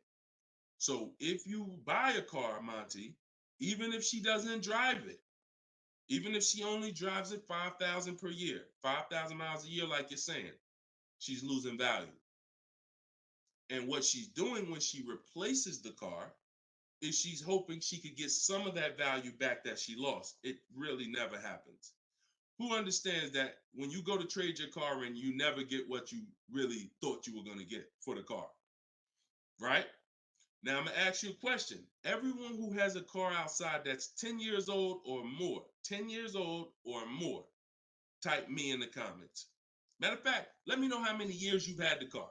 That's a better one. Type how many years you've had the car. And for those of you who just came to the show, this is our Thursday, 12 p.m. live show. We're actually live right now. This isn't a rebroadcast, although we do rebroadcast these shows throughout the day, all day, so that you can actually catch up, watch the replay. But this is our time. We're live Monday, Tuesday, Thursday, and Friday, 12 p.m. and 3 p.m. Make sure you're here. If you want to engage with us, make sure you're here. If you want to tell your friends, this is the time to be here. Okay. So we got people 11 years. Can Skin on Instagram, 11 years, 13 years. Jessica on YouTube, I see you. 6-year Jeep Wrangler. Well, I wanted to hear from people who are longer. 2018 Sakia. So, all right, 15 Tahoe. Okay, I'm talking about the people who've had a car 10 years or more.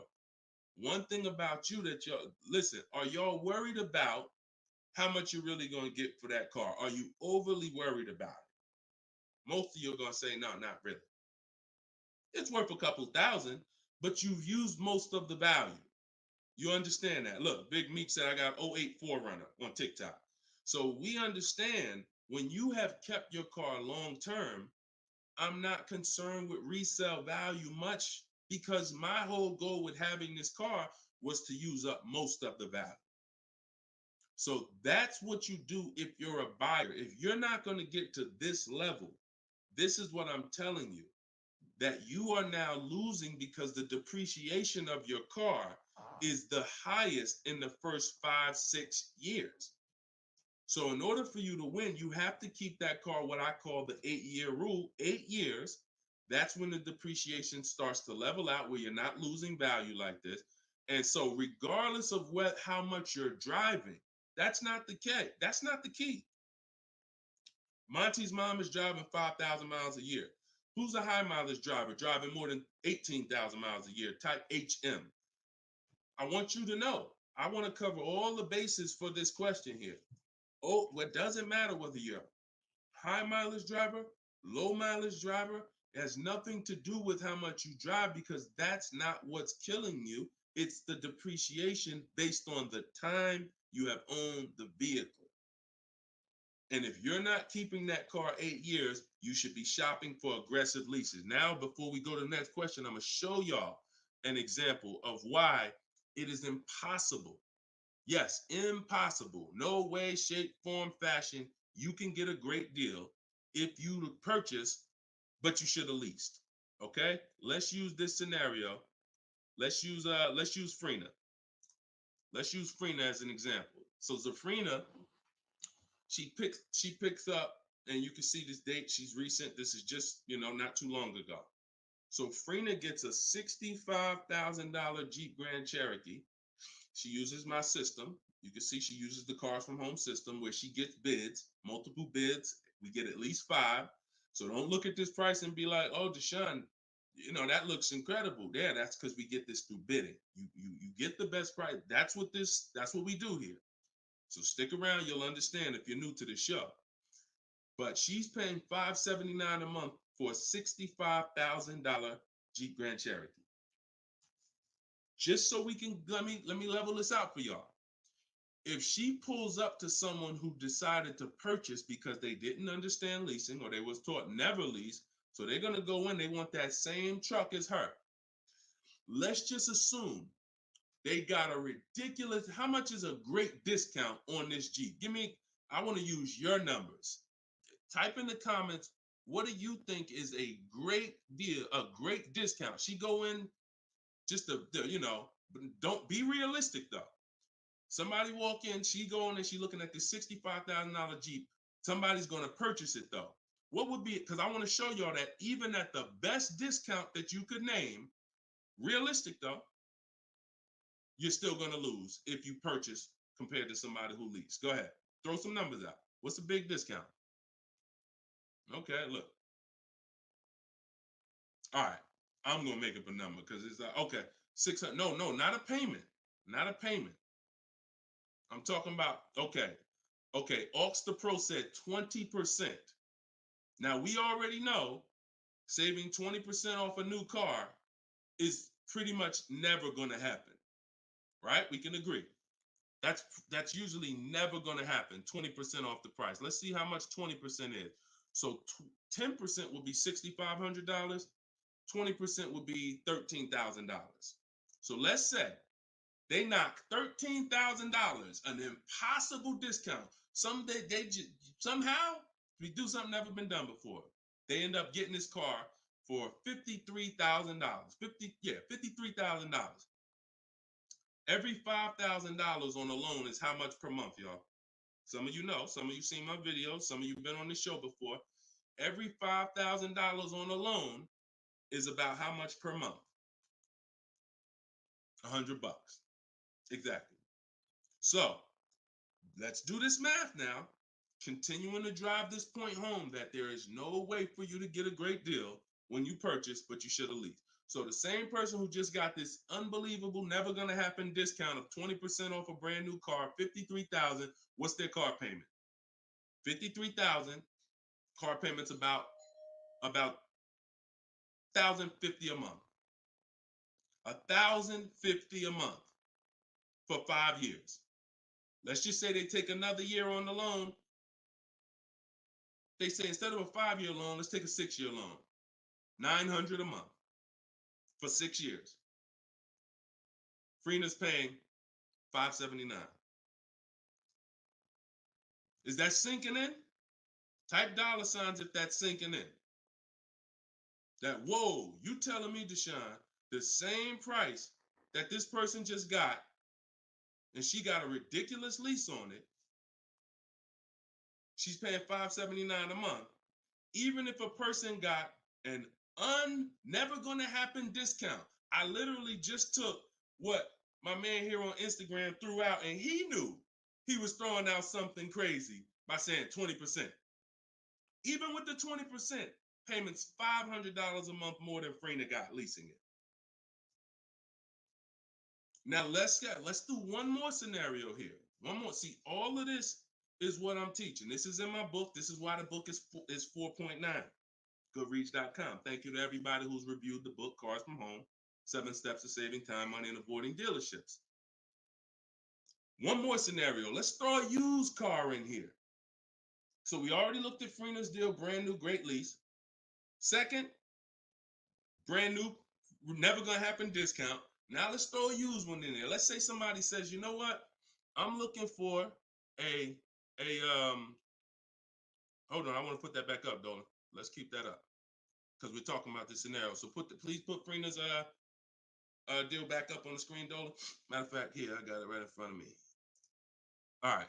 So we got third scenario here. Somebody now is saying, all right, I'm gonna find that truck used though. So instead of 65, good price on a used one. Let's say we find one that's like 40% off, 3 years old. Again, I'm using extremes to show y'all. So some of you are like, Deshone, if you're using extremes and it's this different, dang, I've been overpaying by not understanding leasing. Yep. I wish I had Dave Ramsey here. I wish we could get Dave Ramsey on the show. You know, I wish he was in the audience. I wish him, because unfortunately, look, shout out to Dave. I know he has the right heart, the right intentions, but he has the wrong information.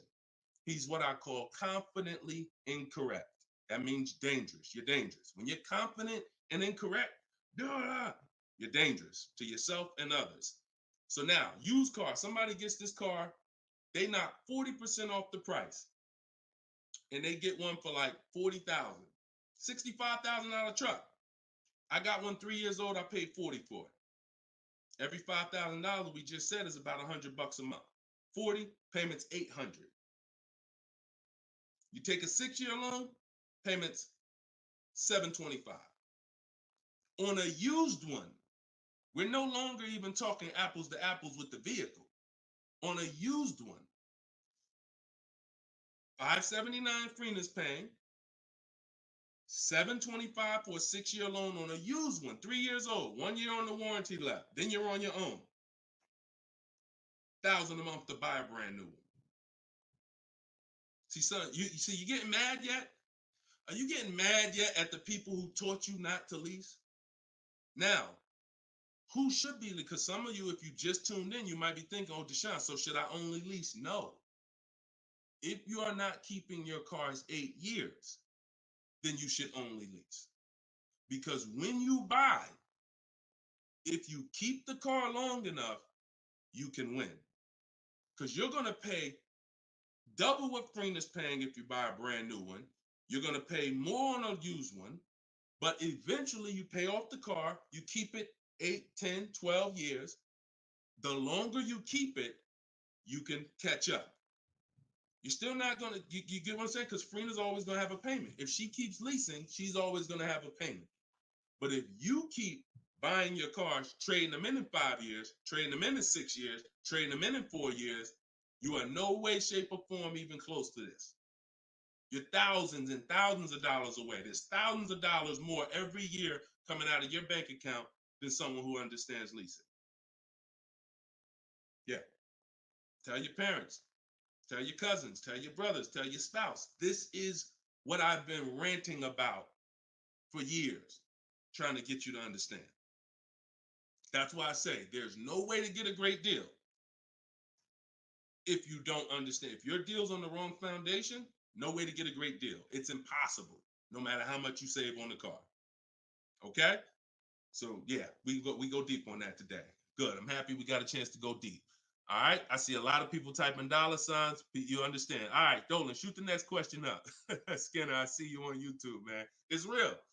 It's real. This is what we do, man. I'm glad we gotta look. I'm the bad news first person, so don't think I gotta share the bad news first, and then but I'm also giving you the olive branch to like you can change this. You can start doing things different. You can start shopping different. You can learn how to make these people bid.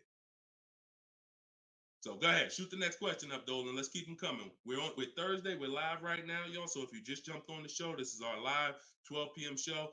Type your questions, and can y'all tap the screen on TikTok? Can we shoot those likes up? Can we? If you're gonna spend time with us and you're getting value out of what we're doing, I need everybody who's getting value hit the like button and start tapping the screen if you're on TikTok, just to show that. Run those likes up. All right, I see it. See y'all lighting it up already. All right, Facebook, James. I'm an old school guy that was told not to let anyone run my credit. I'm not even sure how to download your book. Maybe you could walk us old timers through the process of downloading it. Unfortunately, I teach an online system. I'll be the first one to tell you, my system's online. My system's right here in front of a computer.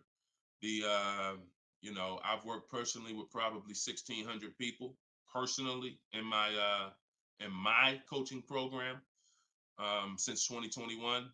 They got to know how to use a computer. I've had older people who get their children, who get their grandchildren come because and sorry y'all, my eyes are watering. I got a little something trying to jump on me, but we good. But I would be lying to you if I told you this isn't based on because we use copy and paste systems. You're sending emails, so that's one thing I can say. I wish I could, tell you otherwise. But if you want to use what I teach, I mean, now I've had people who get their grandchildren or get their children because my system to get great deals only takes 90 minutes. It only takes 90 minutes. That's why when you go to the page and you see my book, a lot of you are going to see the first thing I say on my website is this will teach you how to get below market deals in as quick as 48 hours. And the time you're putting in to get those deals is probably going to be about 90 minutes once you learn, as I walk you through my 7-step process. But you got to know how to use a computer. So I'm just being real with you. Like, I wouldn't tell you to get the book if you're not comfortable sending emails, copying and pasting, because it is an online system. So I would tell you, call one of your family members who's computer savvy. Tell them, hey, get this book, work this for me, help granddad out, help dad out. And not only are you helping yourself, but they'll now have a skill so that they can learn, so that they're now making dealers bid and they're at home. That's just me being as honest as possible with you. All right. Great question, though. Great concern. Skinner, what's up, my man? Skinner from YouTube. Deshone, what are the bank necessarily looking for different from what the dealership is? Banks want to lend. So think about where you're at right now. Skinner from YouTube just asked, so what is the banks necessarily looking for different than the dealerships? Banks, there's more banks around us that would want to lend us money to buy a car than we know about. So wherever your zip code is, the reason why I want you using the bank bidding war, which I laid out at the beginning of the show, if you just jumped on, you want to go to YouTube, you want to watch the beginning of episode 6, and I'll break down the bank bidding war. If you don't have my book. If you have my book, then you know the bank bidding war. Now, it's about letting the people who want to bid, because the dealers, here's the difference. It's your positioning. When a dealer knows you don't have any leverage, you haven't shopped bank offers, you're basically waiting for them to tell you what their bank said. Here's usually the conversation. What is the most interest? What is the highest rate you think they'll take? What is the highest rate that we can actually get them? And it might be 6.2, but at 6.2, we make some nice money on the loan. But that's not the best I could do. But I'm not going to give them the best I could do, because what sense does that make? I'm going to give you the most you're willing to pay. So if I go out and say, look, we got you 6.2, your payment's this. If you don't fight them, then that's what's going to happen. But when you have offers, now what you're doing is calling them and saying, look, I got 5.79 from my credit union, or 5.79 from this online bank. If you could beat it, then I'll give you the business. Not only does this make for a good relationship because you're giving them the opportunity versus saying, oh, I'm not letting you get the opportunity. This person has 7, 10 banks. You give them an opportunity, and this is how you guarantee the best rate. So it's not about they're looking for anything different. It's about positioning yourself so that the dealer is now trying to beat the rate you got versus what I just laid out 60 seconds ago when you don't have a rate in the conversation they're having. Leverage. Leverage. All right, that's the difference. One gives you major leverage to guarantee you're getting the best offer.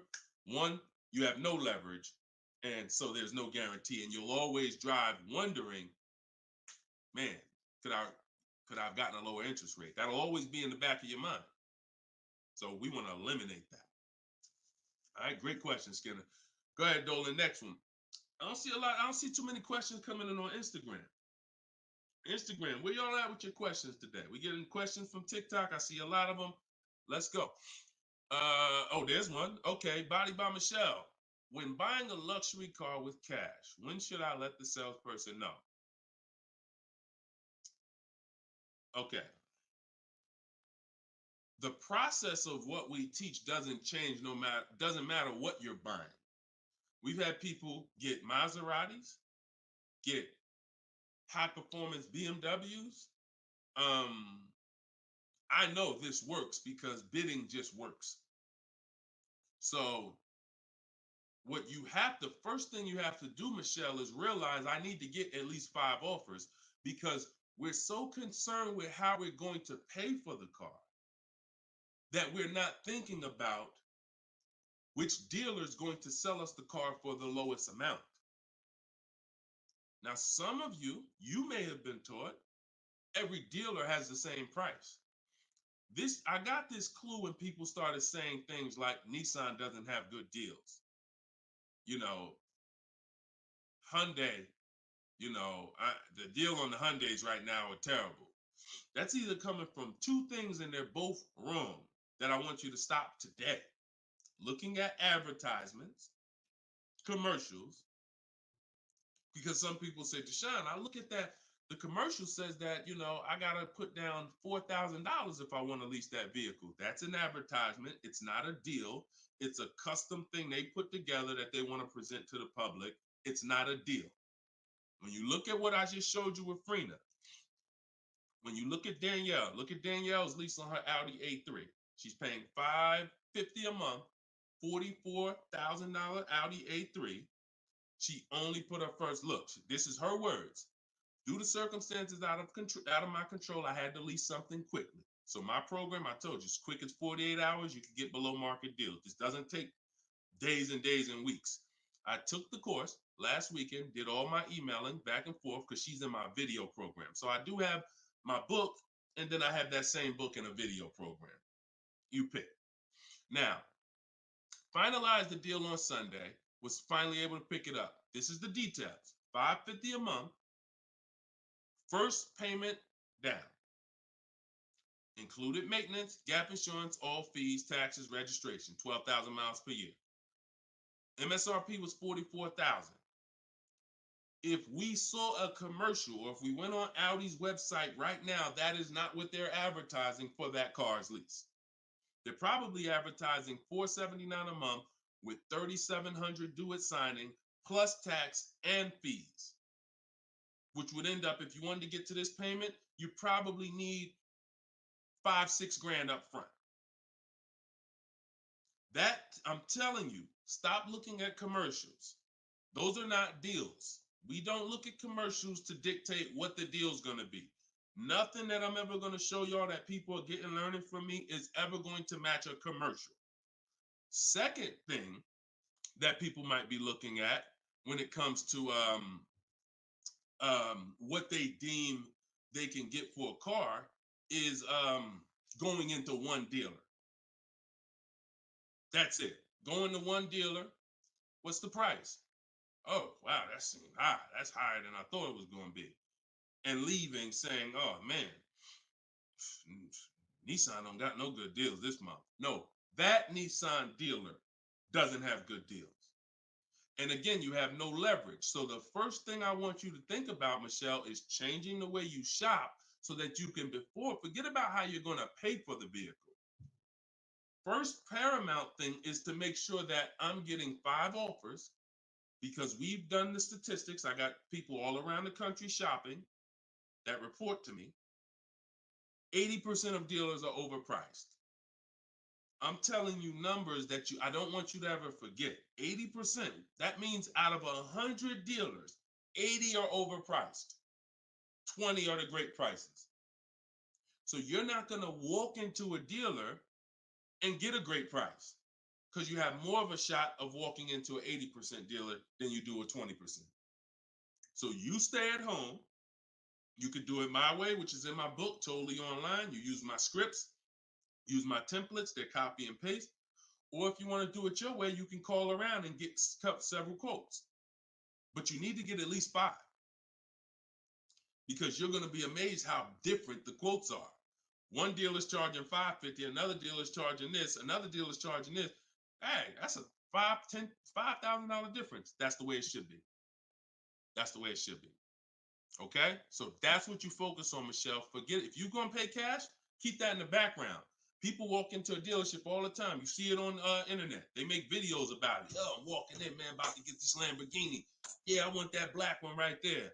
Boom. All right, write him up. Let's get him out of here as fast as possible before he realizes what he needs to ask. Okay, and he don't want to look like he's negotiating. You're going to overpay all the time. People celebrate the cars, but they overpaying for them. So don't focus on how I'm getting the car. Focus on, let me get these offers so I can make sure I get the best price. Once I get the best price, here's the cash. Okay? Great question. Shoot the next one up, Dolan. We're live, y'all. This is our Thursday, 12 p.m. show. We'll be live for about an hour. So we're going to try to get through as many questions as possible, but I don't like to give short answers. And for those of you who like to shine, I want all the answers in one spot. That's in my new book. It's a digital book. It's called Cars from Home, 7 Steps to Saving Time, Money, and Avoiding Dealers. And you can get yours, have everything I teach in one spot. If you get the 75% off price, it's $24. It'll be in your inbox in 5 minutes. You can get it in my TikTok bio. You can get it in my Instagram bio, or on Facebook, YouTube. We got a link in the comment section for you that you can get your copy at 75% off. But it's only for 30 minutes. Once the timer expires, it does go back up to the $97 price. Okay, YouTube, Hanako. Sorry, hold on. Eyes water, I'm sorry. All right, YouTube, Hanako. What if you guess incorrectly on what your yearly mileage will be for a lease? Can you renegotiate your lease if you will go over the mileage?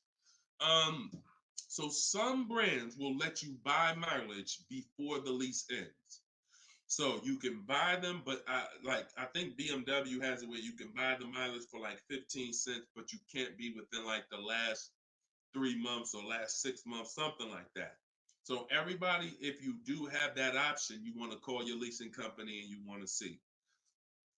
But I teach to estimate your miles. Like I have a chapter in my book. It's not even a chapter. It's like a little section called Choose Your Mileage Wisely, where we walk you through the math.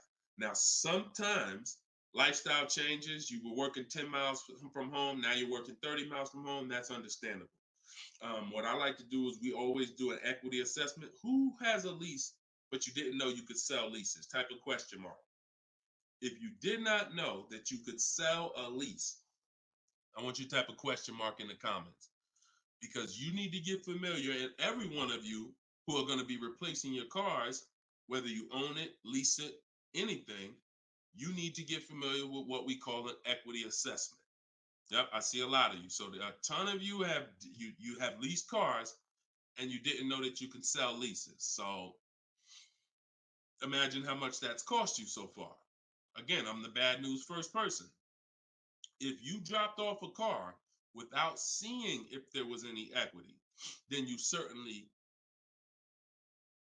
I mean, there's no guarantee, especially, but if you dropped off a car 2020, 2021, 2022, oh, you most certainly, there's a good chance you had equity because everyone did. And it was to the tune of, 5,000, 7,000, 10,000. If you had a truck, some of these trucks, $10,000, $12,000 checks people were getting. Now those big checks are over because that was a limited inventory thing where resale values were so high. Almost everyone had equity.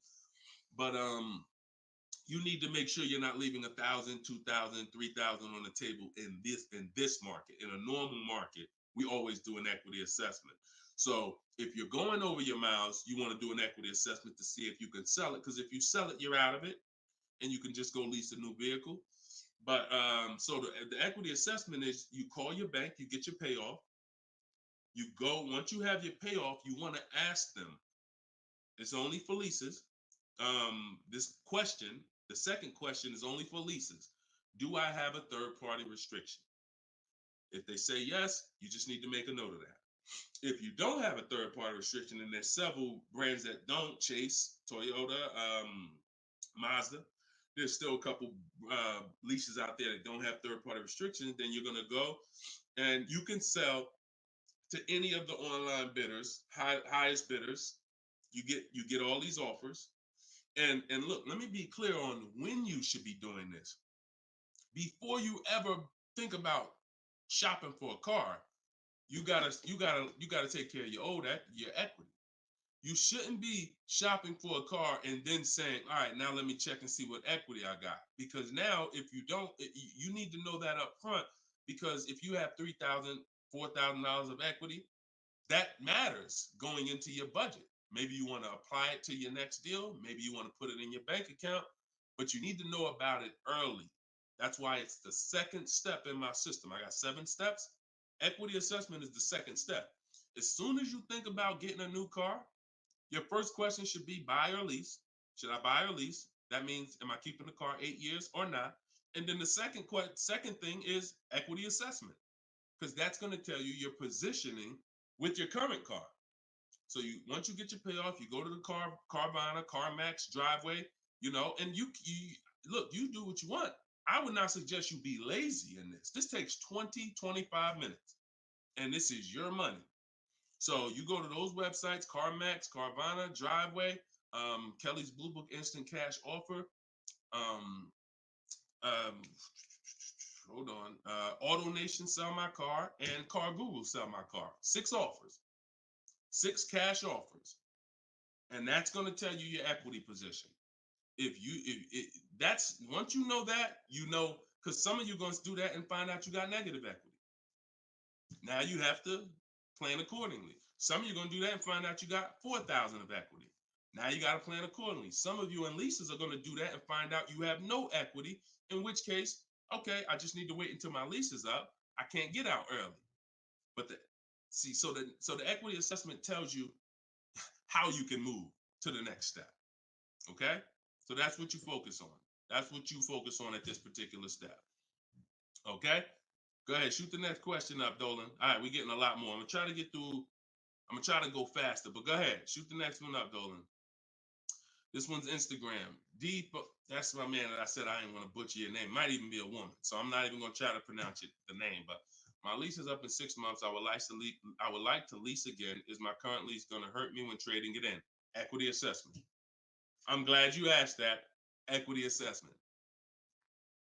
That's the game. See, those are the questions that gets answered with the equity assessment. Is my lease going to hurt me or help me? Do the equity assessment, and you'll know. Now, if you have a third-party restriction, then we can't sell direct to these online buyers. We have to sell to a local car dealer of the same brand. So I have a script in my book where I walk you through talking to used car managers so that you can actually sell your car locally to them. You're selling a 2 or 3 year old car, usually good mileage for most. We need to sell that car to a local used car dealer, but we are still getting bids. We're not walking in. This is what a lot of people did. You may have did it. Man, I got a third-party restriction. I'm going to just walk into the dealer. hey, yeah, look, I know I got equity. You don't realize how you're making it hard for someone to even help you because you don't know how much equity you got, and now you're coming in and you're not really saying what you know. When you're at home and you're talking to managers, you're talking to people and getting offers for that car, you can speak intelligently. And we only talk to used car managers in those cases. But that's only if you have a third party restriction, because some people, another thing they were doing is buying their cars and then turning around and reselling them. Reason I never do that is because, and nobody who's listened to me, even throughout the pandemic, I don't think we had one person do that, is because when you buy, you pay taxes, you pay fees. So yeah, if I had 5,000 in equity and then I buy the car and resell it and then I pay 4,000 in taxes and fees, by the time the title gets to me and all of that, I might break even. When we sell direct to a used car manager, a local dealership, we don't pay those fees. So although they might not pay, they're not going to pay as much as CarMax, Driveway, and any of these online bidders, we still get offers from them because we don't have to. They're not going to pay those fees. We're not. Those fees aren't going to come out of our profit. Okay. Equity assessment. Again, D. I'm gonna just call you D. Go ahead. Next question, Dolan. Exactly. Exactly. Auto advisor. Equity assessment. How'd you come up with the auto advisor? That's so funny. I'm just not used to seeing, I'm not used to seeing anything that says the auto advisor unless it's there's a lot of Deshone the Auto Advisor accounts going around inboxing people to buy crypto. I don't do anything but car education. So if it ain't about Cars from Home, my book, if it ain't about Cars from Home, my video library, it ain't about my coaching program, then it is not me. Stephanie from TikTok. So you can ask any lender, even if they don't work with them directly at the dealership? Absolutely. These people lend money. They don't care about selling you a car. People that lend money want to give you a loan. Good question. Absolutely. Go ahead. Shoot the next one up, Dolan. All right. Everybody getting value out of the show so far? Type dollar signs. Let me see the dollar signs. If you're enjoying and you're getting value out of this show, just by the way, for those of you who just came, this is live. This is our Thursday live show. We rebroadcast these shows throughout the day, so that everyone can rewatch them. So you might see a rebroadcast, but Monday, Tuesday, Thursday, and Friday, 12 p.m. and 3 p.m. is when we're actually live. So when your coworkers, your family is talking about car shop, you want them here 12 p.m., 3 p.m. We're actually live Monday, Tuesday, Thursday, and Friday, Eastern time. All right. This one's from Instagram. How do you get a great lease deal? Bids. It's the only way. Because all right, so I'm gonna give you an example of how not getting bids will actually deceive you, and you could possibly think you got a great lease deal. So this is Charles. He got a Palisade. Palisade is probably one of the top 5. Definitely throughout the pandemic, it was probably top 5 most popular, SUVs. People were overpaying, and I don't want to, I don't, you might have one, and unfortunately, a lot of people overpaid for these, and they're still overpaying for them. So he reached out to 3,500 dealers. Now he used my system. So this probably took him about 25 minutes.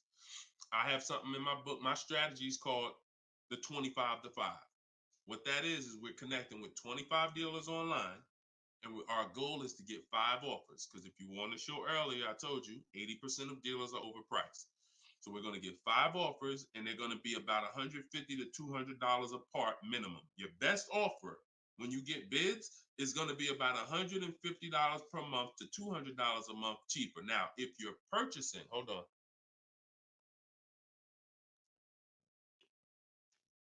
All right. Now, if you're purchasing, you're going to see, for those of you who are buying new cars, because we have several people that do that, you're going to see that there's about a $5,000 difference minimum between your best offer and your worst offer. So let's say I was buying this Palisade. When I get my bids, my best offer to my worst offer is going to be close to $5,000 difference. That's when you know you're doing it right. because we get below market car deals. Some people get market value car deals. Some people pay above market value car deals. Depends on the skills they have. So he got bids. He did this, used my system.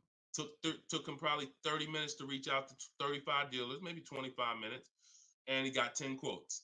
Offers range from 1.23 to 1.66. Now, that's what that's what I'm telling you. The 1.26 lease that he ended up getting a 1.23 because we always send a counter offer. I have a calculator in my book where you put it in. We must send a calculator.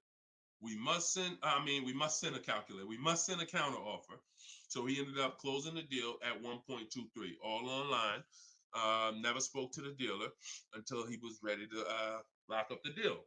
But see the difference, 1.23 to 1.66. That means he's looking at offers. His best offer was $597 on a $48,000 Hyundai Palisade. His worst offer at 1.66, that same 1.66 divided into 48,500. Hold on. 1.66 times 48,500 would be about 700, 900, call it $800. So he's getting offers. That's when you know you've done it right. So to answer your question, Tobo, how do you get great lease deals? Bids. It's the only way. It's the only way. So his best offer is $597. The worst offer he saw out of all of them, he got 10 of them, was $800. Same vehicle. 80% of dealers are overpriced. Okay? Must get bids if you want to get deals like this. Only way. All right? Shoot the next one up. Now, look, hold on real quick. I want to say one more quick thing. Until you get bids and you have enough bids, you might think you got the best deal, but you just don't know what the best deal is. See, you're going off your gut. If you're going off your gut, look at Kimberly. Kimberly saved $20,000 on her Maserati. It's a $91,000 vehicle. She posted, the one she ended up getting was 91 because a dealer near her ended up beating this offer she had, but it was an $86,961 Maserati. They offered it to her for $66,261. So they're taking 20 grand off. But she had offers that were 10 grand off. She had offers that was 12 grand and 8 grand. And if she would have tried to assume, well, damn, 8,000, that feels good. I mean, shoot, brand new Maserati, taking 8,000 off. That gotta be a deal. See how much money she would have left on the table? See how much money she would have left on the table? So we cannot assume. We get multiple offers. We look at the lowest one. That's how we guarantee. All right? Go ahead. Shoot the next one up, Dolan. Great questions today. Great questions. Let's go. All right. We got Emo on YouTube. I test drove an MD. I'm test driving an MDX soon. Okay. I test drove an MDX as soon as we finished. They tried to get me to run my credit. I told them I'm shopping dealerships, didn't like it, so the manager came in the office and tried it. No again. 100%. You look, y'all. If you don't have a plan, you're under someone else's plan. You follow me? I'm gonna say that again. If you got a light bulb emoji, type a light bulb emoji, type a gem emoji. Remember this. If anytime you don't have a plan, you will be subject to someone who has a plan. And there's nobody that has a plan like car salespeople. We know what we're doing.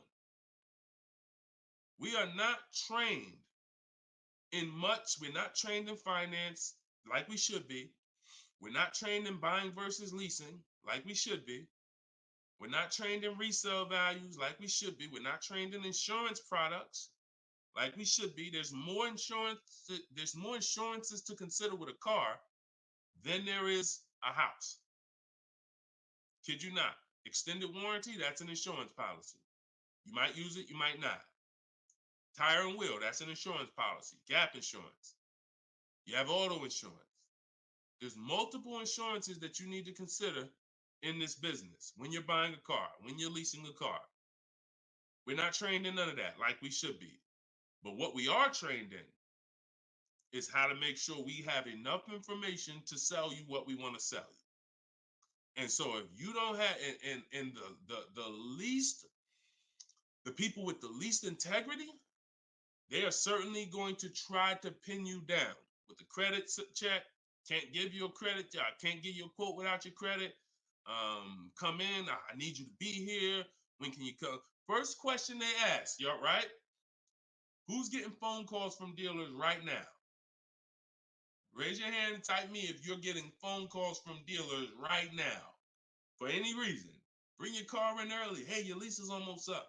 Hey, I saw that we can get you in a new car. We can keep your payment the same. Look, nobody's business. If you're getting phone calls from dealers right now, type me in the comment. Look, Skinner said they blowing me up. So understand the reason why they're doing that is because they want to pin you down. It's just come on in. When can you come in? When I can come in, I get you to talk. Numbers in here, it means you're pinned down. You cannot do this. You're losing all your leverage. So that's why I'm telling you, you're going to shop with a plan if you're following what I'm telling you, if you're following what I teach. Some of you have my book already. Shout out to those who have my book. We're rated 4.9 on Goodreads.com. Appreciate everybody who's reviewed the book. You can get yours for 75% off. It's normally $97, but in my TikTok bio, 30 minutes only, you can get it for 75% off. Instagram bio is $24 if you get the deal in the comment section. But you must have a plan because they have a plan and you don't know who you're dealing with. So that's all I can tell you. But I'm glad you stuck to the guns. Even under the pressure, you didn't let them run your credit. You stuck to the guns. Way to go. All right, go ahead, Dolan. This one's from TikTok. Better to buy used or new? Planning to keep longer than 8 years. Thank you for all that information. Letting me know you understand the 8-year rule. I appreciate you. That's a matter of, okay, so if I'm buying to keep more than 8 years, right? Only question between new or used is a question of budget. Can you get everything you want and need in a new car for your budget? Once you get all your bids, can you get all those bids? Is the best bid that's going to win your business on a new car in your budget comfortably, then get a new car. But now some of you can't afford a new car that covers all your needs. Needs are the most important thing you need to think about. You need to know the difference between wants and needs. Needs is, I got 3 children, I need a third row. Need is, I drive on the highway a lot. I need a car that has good acceleration. That's needs. Needs are things where if you don't get them, you're not going to like the car, you're going to trade it in because it's not doing the basic things you need it to do. That's needs. Wants is, I like to have the sunroof. I don't need it though. But if I can get it in my budget, I'll take it. I like to have this. I like to have that. These are wants. You got to know the difference. Unless your budget can buy everything. But if you can't get everything you want and need in a new car for your budget, then we go used. But if you get everything you want, there's plenty of people who are like, you know what, Deshone, I am a long-term person. I'm keeping more than 8 years. I could afford both. I only get a car every, only once a decade. I want to get a new one. That's fine. And some of you are like, you know what? I really want to go with even more value. So I'm gonna look to get a pre-owned one, not 30% off the price, 20% off the price, 40% off the price. That's fine too. There's no right or wrong there. Just go through it and pick the one that works for you. Great question. Okay. And now I have while you putting the next question up, Dolan, my process for shopping for new cars and leases is totally different than the process we teach on shopping for used cars. It's entirely different. One is called the 25 to 5, where we're reaching out to 25 dealers online, connecting with them, looking to get 5 offers. The other one is the multiple marketplace strategy, where we're on all the online marketplaces where used cars are, and we're narrowing down. We're looking at the used car market, the low prices. We're turning on alerts on our phone so we get notified whenever there's a new car that pops up. Totally different process. Both are online, But with a used car, we cannot do 100% of our transaction online. Sometimes with new cars, we've had people who never left their house. They just went to test drive the car and everything was done online and the dealer delivered the car to them. That's fine because it's a new car. No one drove it. With a used car, we must test drive. So we can only do about 90% of our process with used cars online. 10% has to be in the dealer. Okay. Miss Dollface on Instagram. When is the best time of the month to purchase a car? There is no best time. And I'm going to tell you why. I know you probably, what's the time that you've been taught? I want to hear from you. Like, go to your keyboard right now. What is the time that you've been taught is best during the month to buy a car? And we got a bunch of people on here, a bunch of different people. Tell me the time that you've been taught is the best time to buy. And then I'm going to tell you why that's not the best time. Right? And I know what everybody's going to say. We all going to say the same thing. Because we were all taught. Well, now I can't say we, because I was in the business. Exactly, HBD, end of the month. Cherie said November. Tothy on Instagram, end of the month. Look, Skinner, around the holidays. So your answer, Skinner, was about the same as Sharice. November, coming into the holidays. Now, I want you to picture any other business, because what I'm trying to get you to see is that you are taught, programmed to shop for cars different than you shop for everything else in life. Everything else in life. Because if you had a business where every single time at the end of the month, just dozens and dozens of people just came into your store, because that's what the marketing did. Are you more, and let's really use some real terms here. Are you more desperate to sell something when the store is packed? Or are you more desperate to sell something when the store is empty? See, I want to tell you a story. If I could get you to continue to keep these stories in mind, it'll answer your questions. Now, obviously, everything's in my book. Some of you have my book and you understand all of this is laid out for you. But even as you're listening, I want you to grasp concepts that you're going to see. Are you more desperate to sell something when the place is, exactly, Toothy, when the place is empty? Place is empty. If I got a store and I haven't opened up that register all day long, it's daggone 5 p.m. I haven't seen one customer. I'm desperate. But if the store is packed, man, I ain't thinking, what are we giving deals for? You know what I'm saying? What are we giving deals for? The place is packed. We're not desperate. So the marketing is great. The marketing makes you think, oh, end of the month, we're getting the best deals here. There's clowns up here. They got daggone balloons. They got the guy outside with the arms blowing. They got signs everywhere. This is what the place is, a carnival. Why do we need to give away these cars? No. You don't want to be sitting next to somebody and Jim drives off with a car and Jim like, all right, man, have a good one, man. Yeah, you here too, man? We was here the same time. Great. Yeah, man, I'm going. And you sitting there and you going to say no to a deal. Salesman looking at you like, hey, look, do you want it or not? Because, we're real busy. It's people waiting in line. Do you let me know? So it's the pressure. It's the like. So I say that to say what you've been taught, the holidays, the end of the year, sounds good. But you're much more likely to get a deal when there's no one in the showroom. The 10th of the month, the 2nd of the month, place is dead. And I like to make sure you're positioned. So what I teach is something you need to have 2 dates in mind. 2 dates. Every time you're shopping for a car, I teach you need to know these 2 dates. The as soon as date and the no later than date. The as soon as date is the soonest you can buy a car. Soon as you can buy a car, as soon as date. You're not in the market until your as soon as date is today. Step 5 in my process, my 7-step process is in the market, getting offers. I can buy something today. That's my as soon as date. My no later than date is my deadline. Now you have to know these 2 because the time in between is your leverage. So let's just say my as soon as date is today. I can start looking at offers. But my no later than date, I got 2 months. 2 months. I need to have a car by this time, 2 months from now. That's my deadline. I got all that time in between to say no. I got all that time in between. Now, when I'm contacting dealers, when I'm looking at inventory, I can look at trends. I can see are the prices dropping. I can have alerts on my phone, getting access to the new inventory. This is our process. So some of you are like, Deshone, I need a car in a week. Well, you still have a as soon as date and a no later than date. 3 days, soon as date, no later than, doesn't matter. So you have to know these 2 dates because in between is your leverage, which is why I don't want you emergency shopping unless it's an emergency.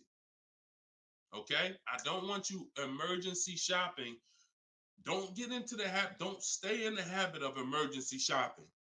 Oh, I'm going to put it off to the last minute. And then, oh, I got to go into the dealership. Oh, I need a car this week. All of that is working against you. Now, if you can still get, in fact, when you go to my website for my book, you'll see it says below market deals in as quick as 48 hours. But the more time you have, the more time you have to say no. Programs change every month. You see deals change, lease programs change, rebates change. And so when you have inventory changes, so if you're looking for a black or blue car, all these dealers don't have one right now, but they got one coming next month. You can, that's fair game for you because you have time. So these are all the benefits of getting in the market 3 months early and learning how to look at the deals. If there's a great deal now, we jump on it. If there's not, okay, I'll look next month. And that's what I did when I got my mother's lease on her Mazda CX-5. October, I was looking at the deals. I didn't like them. Got all my offers. I said I didn't like them. Now, the great thing is I made contact with all these dealers. So they know. Now I'm following up next month. Hey, just checking in. How's the deals looking for this month? November, didn't like them. 3rd month, December, got the deal I liked. Wrapped it up. So don't always think time is an asset. Time is an asset. Now, if it's an emergency, that's fine. We got to get a below market deal. We only got a week to do it. That's fine. You better have a strategy. But if you have the luxury of time, we use that to our advantage. So I wouldn't say there's a best time of the month to purchase a car. But if you're in the market and you're positioned, here's another thing you're positioned for. Every now and then we come into the dealership. When I was at Mercedes, when I was with General Motors, it happens all the time throughout the year. It could happen on the 10th of the month. It could happen on the 12th of the month. It could happen on the 8th. We don't know when this is going to happen, but this is the conversation I'm about to give you a behind the scenes look of exactly what happens and why I want you to be positioned. We come in, they look at the numbers on the board. Sales manager looks and says, man, we got 20 cars sold for the month. We are way behind our objective. All right, listen, call everybody anybody you got, anybody that's real, anybody that's a real buyer, call them. We're not turning down any serious offer today. You want to be the person that's positioned. Hey, Jackie, and they're usually emailing us because we don't talk to, nothing that we do requires talking to salespeople. So if you email, hey, Jackie, hey, it's Ray over at such and such. Were you still looking for that car? Have you found it yet? No, okay, I know the quote I gave you before was $550. I know you wanted to be here, but my manager said, listen, we'll take any offer today. We really want to move a car. See, you were taught that only happens at the end of the month. It doesn't. You got to be positioned. You got to be positioned. And so that's the luxury of time. So this is what it is, y'all. I want you shopping with a strategy. Like, this is what I want you shopping with. All of this is in my new book, Cars from Home, 7 Steps to Saving Time, Money, and Avoiding Dealerships, learning the science of making dealers and banks bid for your business while you sit at home, getting below market car deals in under 90 minutes. And you can get your copy for 75% off in my TikTok bio, in my Instagram bio. Or you can click in the comment section on YouTube and Facebook. We got a comment pinned for you guys. Or if you're watching us on TV, you can scan that QR code with your phone. Get your copy, use it, use everything in it. I'll walk you through everything in there. Leasing is in there step by step. Purchasing new cars in there step by step. Purchasing used cars step by step. High mileage drivers, I got 2 strategies for you. If you're a short-term high mileage driver, everything's in there step by step. If you have credit issues, I walk you through step by step. So get your copy. We are back live for episode 7 at 3 p.m. And like I said, this is not a rebroadcast. We do these live shows Monday, Tuesday, Thursday, and Friday, 12 p.m. and 3 p.m. So we'll be back for our next segment in a little bit if you want to join us. If not, tell your friends about us, and we look forward to it. We always look forward to the people who are ready to change their life, empower themselves, stop shopping like desperate victims, begging people to help you, begging people to give you a car, begging people to help you. Please, can I get no money down? Going in with wrong information. Down payments are illegal. All of this stuff that is just totally terrible. It's no other way to put it. It's just terrible. I want y'all shopping different. I want you empowered. I want you in control. I want you leaving a dealership guaranteeing I got the best price. Sending me email, Deshone, look at this deal I just got. I got all these offers. Look at this used car I just got. I got 40% off the brand new price. That's what I want you emailing me. Empowered, and that's what we're going to get to. God bless y'all. I'll see y'all on the next